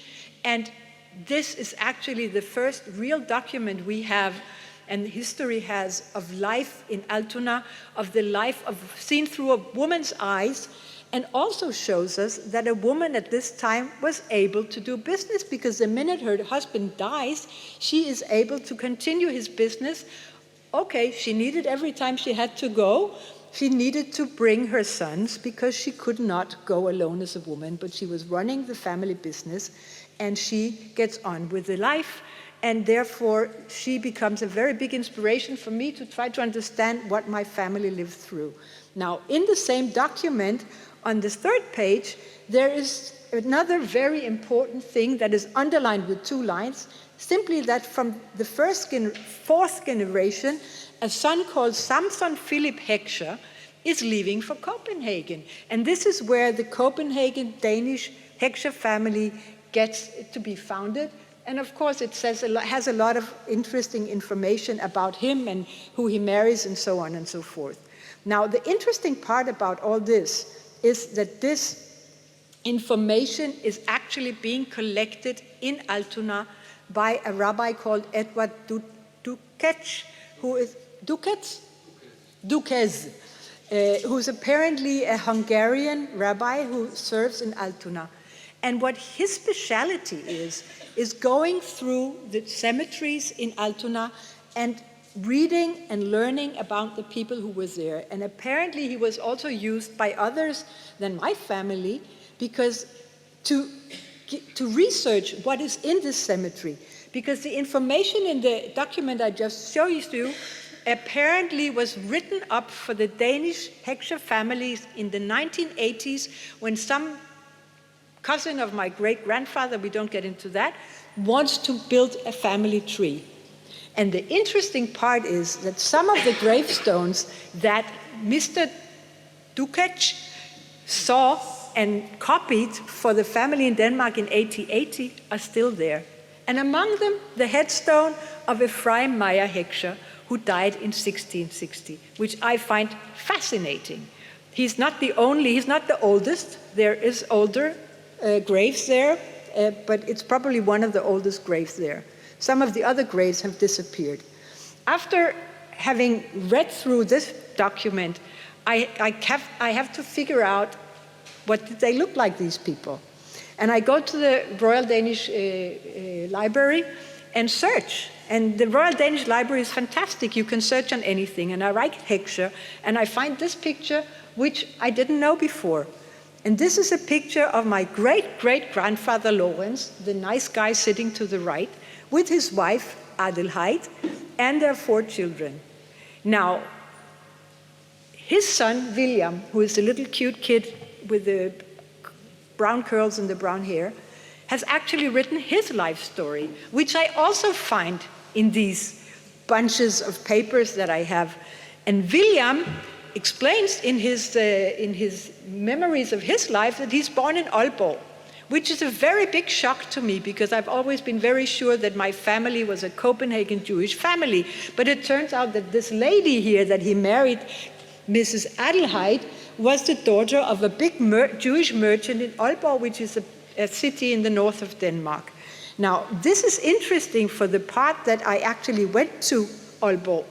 And through this history of the family in Aalborg, her father and his contemporary Jewish merchants there, I get to learn a little bit about the problems we spoke about before, the rights of the Jews in Denmark in those years. Because there were these Jewish merchants, and they had younger merchants that they were training. And at the time, there was a merchants' guild in Denmark that it was very, very healthy if you wanted to do business, if you wanted to learn the business, to be a member of the guilda. But the Jewish young merchants were not allowed to get into the guilda. At the time, though, the Danish kings had already said, no, there are no differences between the Jews and the non-Jews in Denmark, and Danes can work and be members of the guilda. So there is a letter actually that I find in the archives of Aalborg city, that is a letter written from the Jewish merchants in Aalborg, complaining to the king that the young Jewish merchants in Aalborg cannot become members of the guilda. And all this happens in the end of the 1830s. And then anybody should know that the Danish constitution is given in 1849.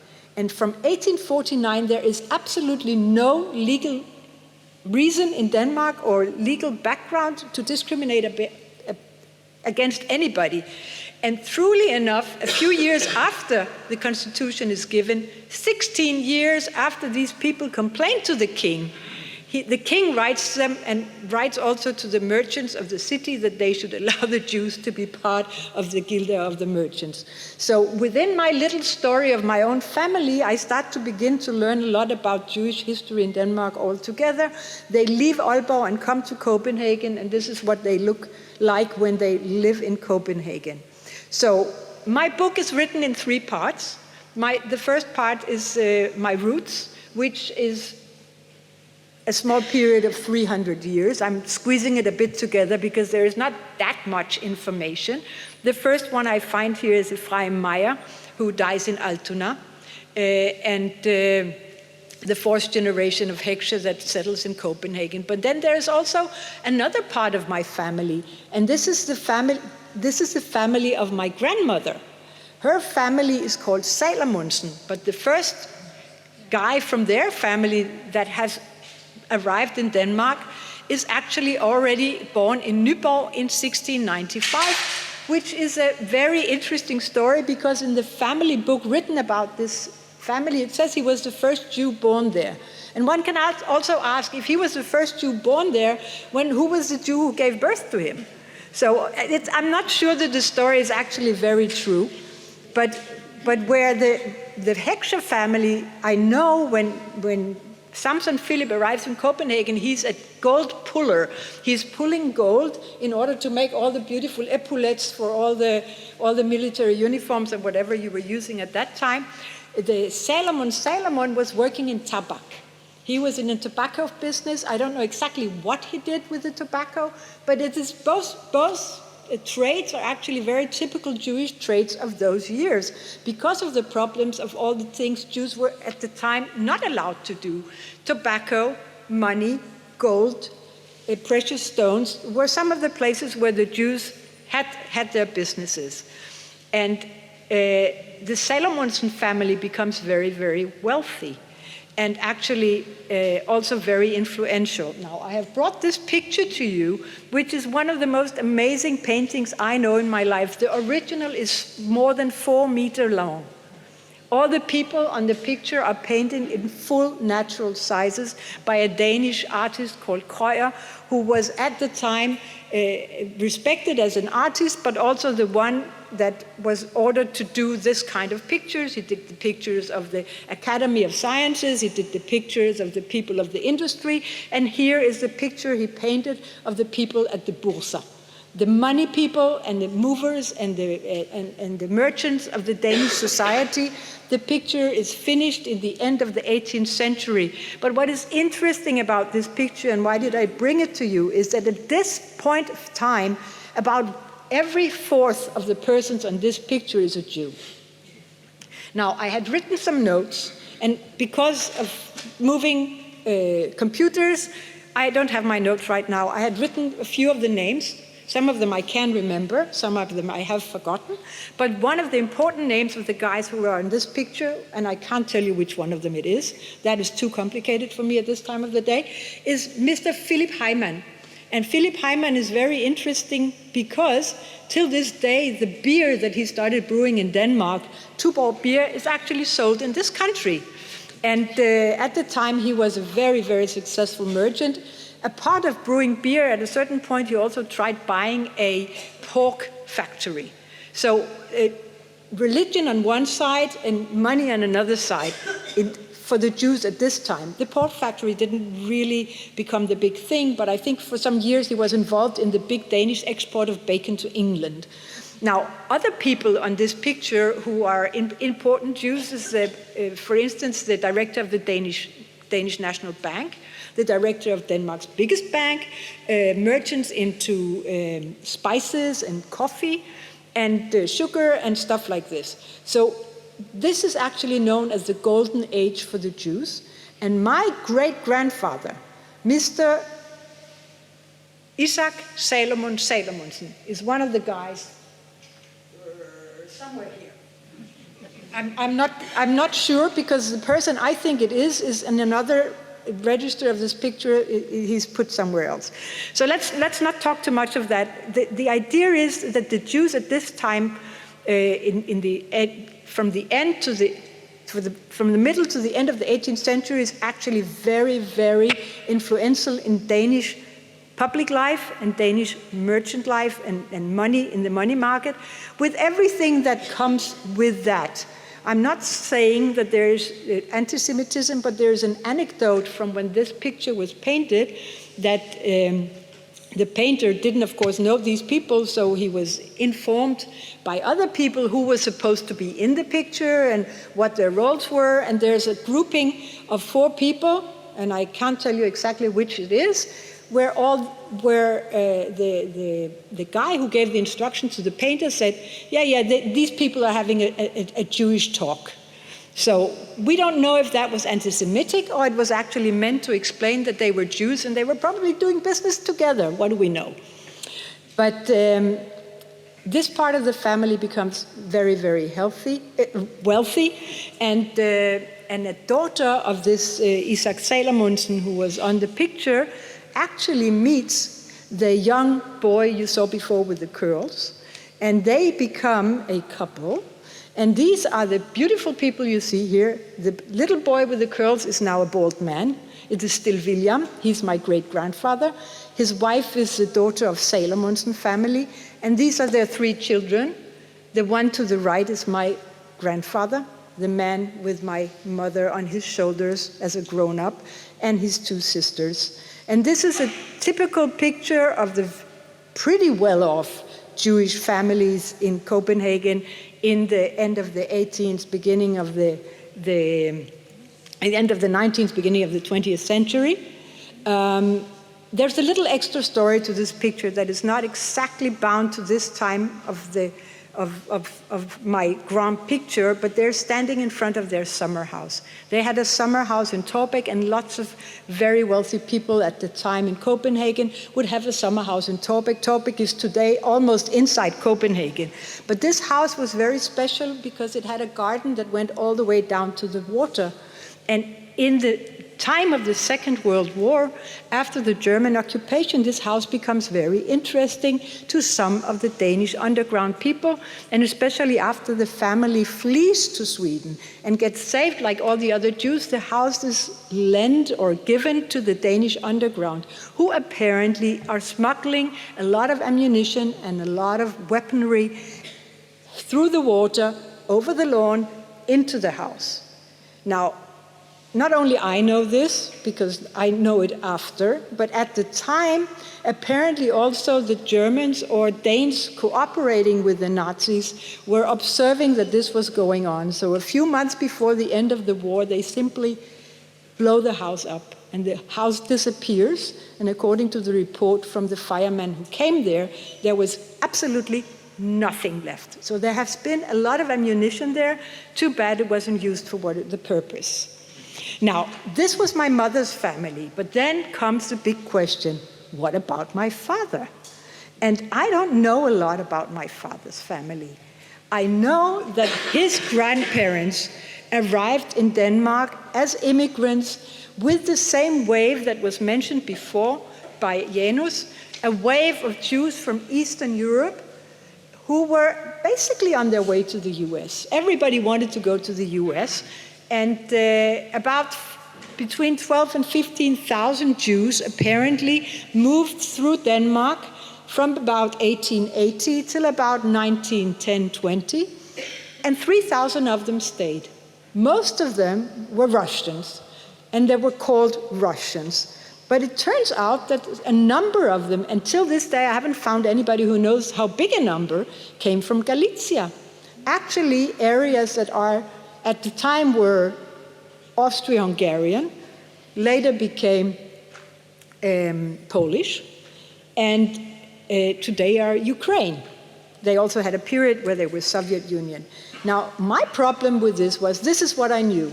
I knew that they arrived. I know that Sindel, my great-grandfather, dies very early, and there's a widow.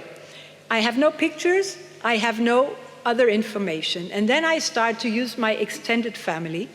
And I find in Sweden, since my grandmother's older sister married in Sweden, a cousin that I have never known, and he publishes, or he appears to have this picture, which is basically my father's grandparents.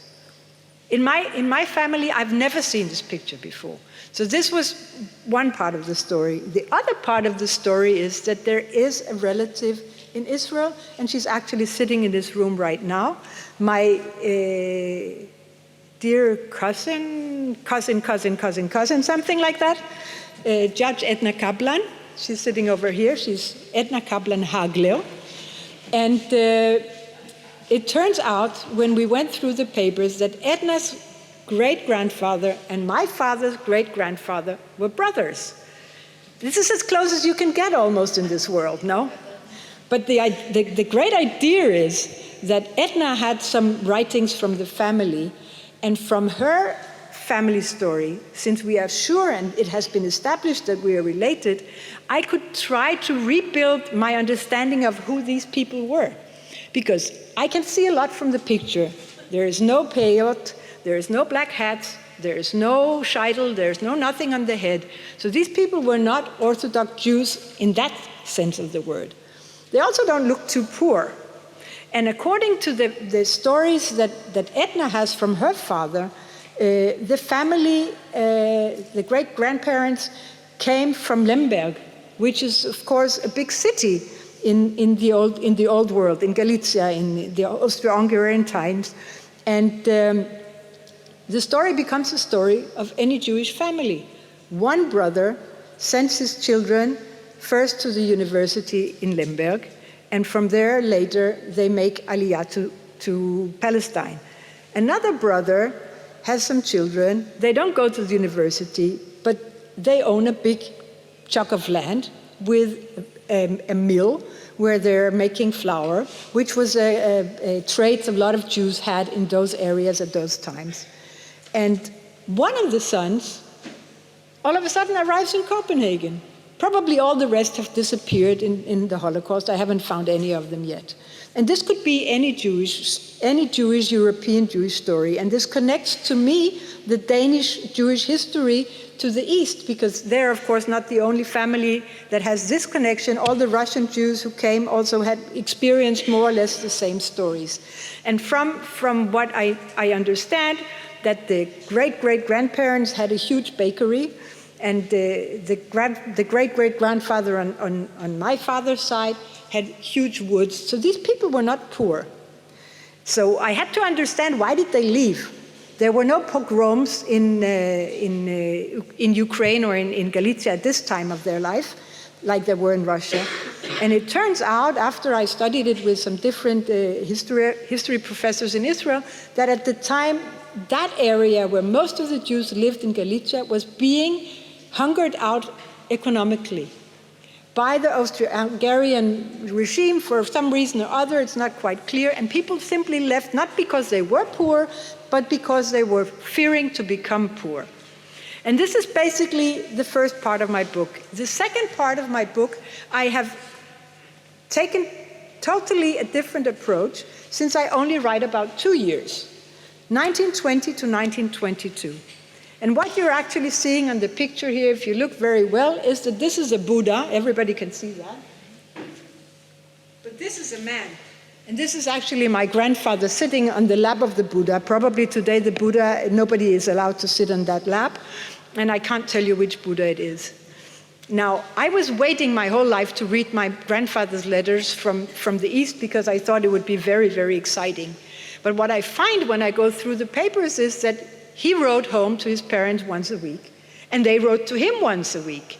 And in the letters from the parents, I get to peek through the keyhole inside a Jewish family in Copenhagen from 1920 till 1922, with the dinner parties, with the birthday parties, with how the granny is doing, how she's getting some dement, how this, how that, how the girls who are supposed to clean don't clean, and all the stories from the inside, but also stories about how the Jewish life is going about in Copenhagen at this time. And it's actually extremely, extremely interesting to read about the Jewish, there is a, what do you call that in Loge? Has anybody has a good word for that?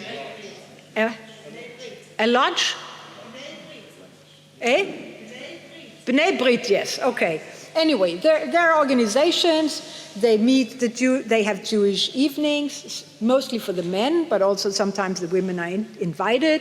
They're playing music, they have guests coming from Germany, talking about the beauty of the Torah, and all kind of interesting thing goes on in this community, and I actually dwell into it, including the biggest scandal in the Danish Jewish community, which happens in the spring of 1921.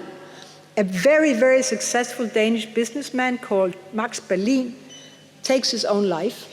And it turns out he's been running his own shares at the stock market. He's been taking out big loans in the biggest bank in Denmark, Landmandsbanken, which is also run by a Jew.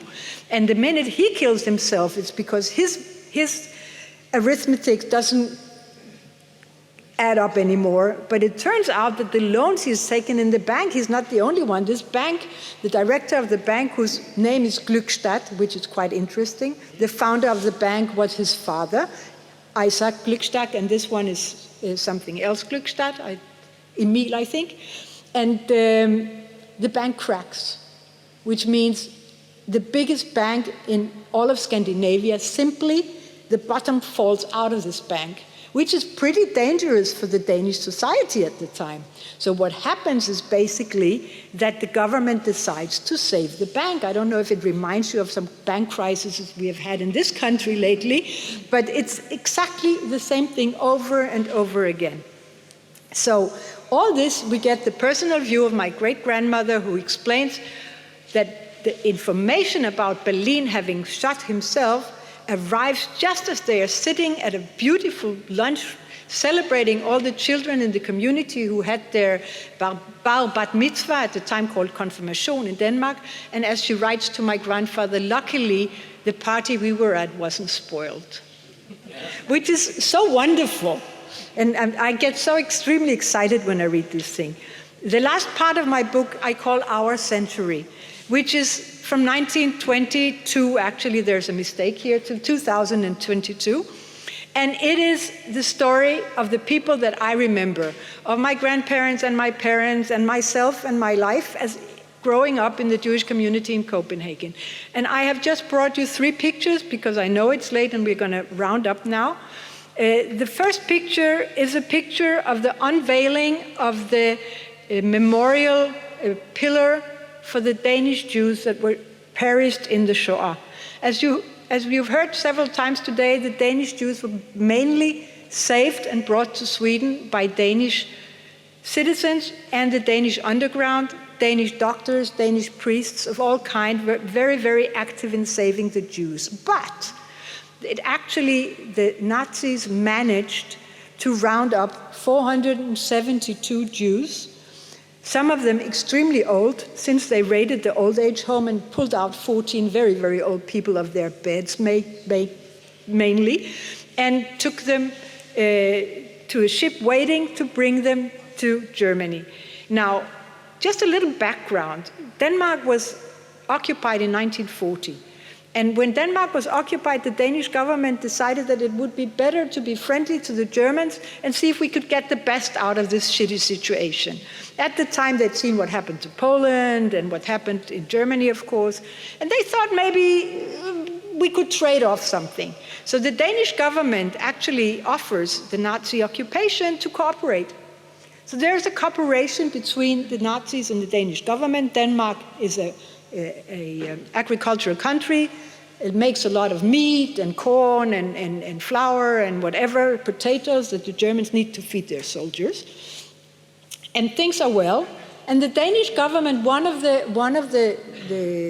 basics in that agreement is that the Danish government gets the Germans to promise that they will not touch the Danish Jews.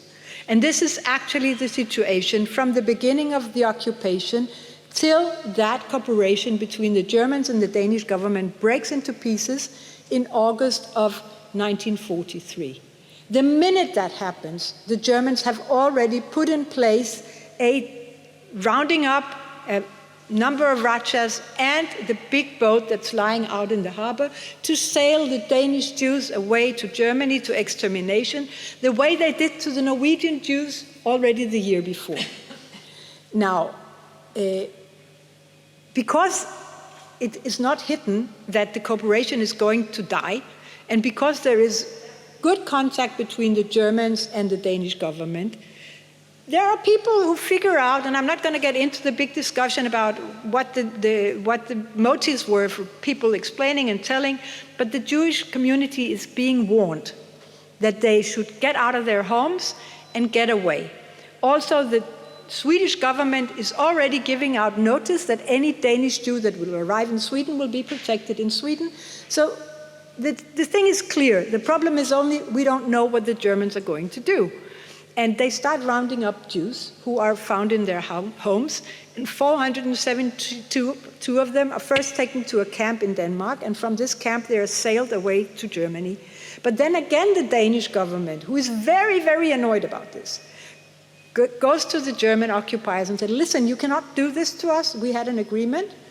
And the most weird agreement, I think, of the whole Shoah is put in place between the Danish government and Eichmann, where he promises that the Danish Jews will not be deported eastwards from Theresienstadt. So while the Danish Jews are being brought to Theresienstadt, where Hungarian Jews and other Jews are being brought in order to stay for a few weeks and from there being sent in trains eastward to be exterminated, the Danish Jews, they don't know at the time, are sitting in Theresienstadt, afraid like hell, hungry like everybody else and suffering from sickness and whatever, afraid that they will be the next ones on the Transportteam, and they're never being sent away. And this is the reason why after the Second World War, when the war comes to an end, almost all 472 come back. 50 die on the way. And the picture you see here of the unveiling of the memorial is actually for those who perish on the way. Also, a number of Jews perish during the flight to Sweden, drowning on the way and whatever. But generally speaking, the Danish Jewish community survives the war in a pretty good shape, with everything that is going into that. And there was a mistake before in what was told to you. Tomorrow will be the unveiling of a new educational program put together by the Danish government, the Danish Jewish Museum, and Lochamei Getaot to teach about the saving of the Danish Jews in Israeli schools. And there all the details will be unveiled to anybody who will look into that. I brought you a picture of my parents' wedding. They're being married under a big chuppah in the big synagogue of Copenhagen. I needed this picture so badly when my son Adam wanted to be married, since the rabbis in Israel wanted to be sure that I was Jewish, so my son was Jewish, so he could marry in the Jewish way in Israel. I didn't have the picture at the time. This could have saved us so much worry. And the last picture I brought you is from the kindergarten, the Jewish kindergarten in Copenhagen, which was actually quite an interesting, yes, it is your brother there, Susanne. Yes, it is. It was quite an interesting enterprise. The wife of the chief rabbi at the time, Marcus Melcher's wife, Meta, was the one who decided that with the industrialization and the modernization of Danish community, Jewish women should also get out of the home. But how can a woman get out of the home if there is no kindergarten? So she was actually founding this kindergarten in 1953, if I'm not totally wrong, in order for the Jewish women in Denmark to be part of society like all the women.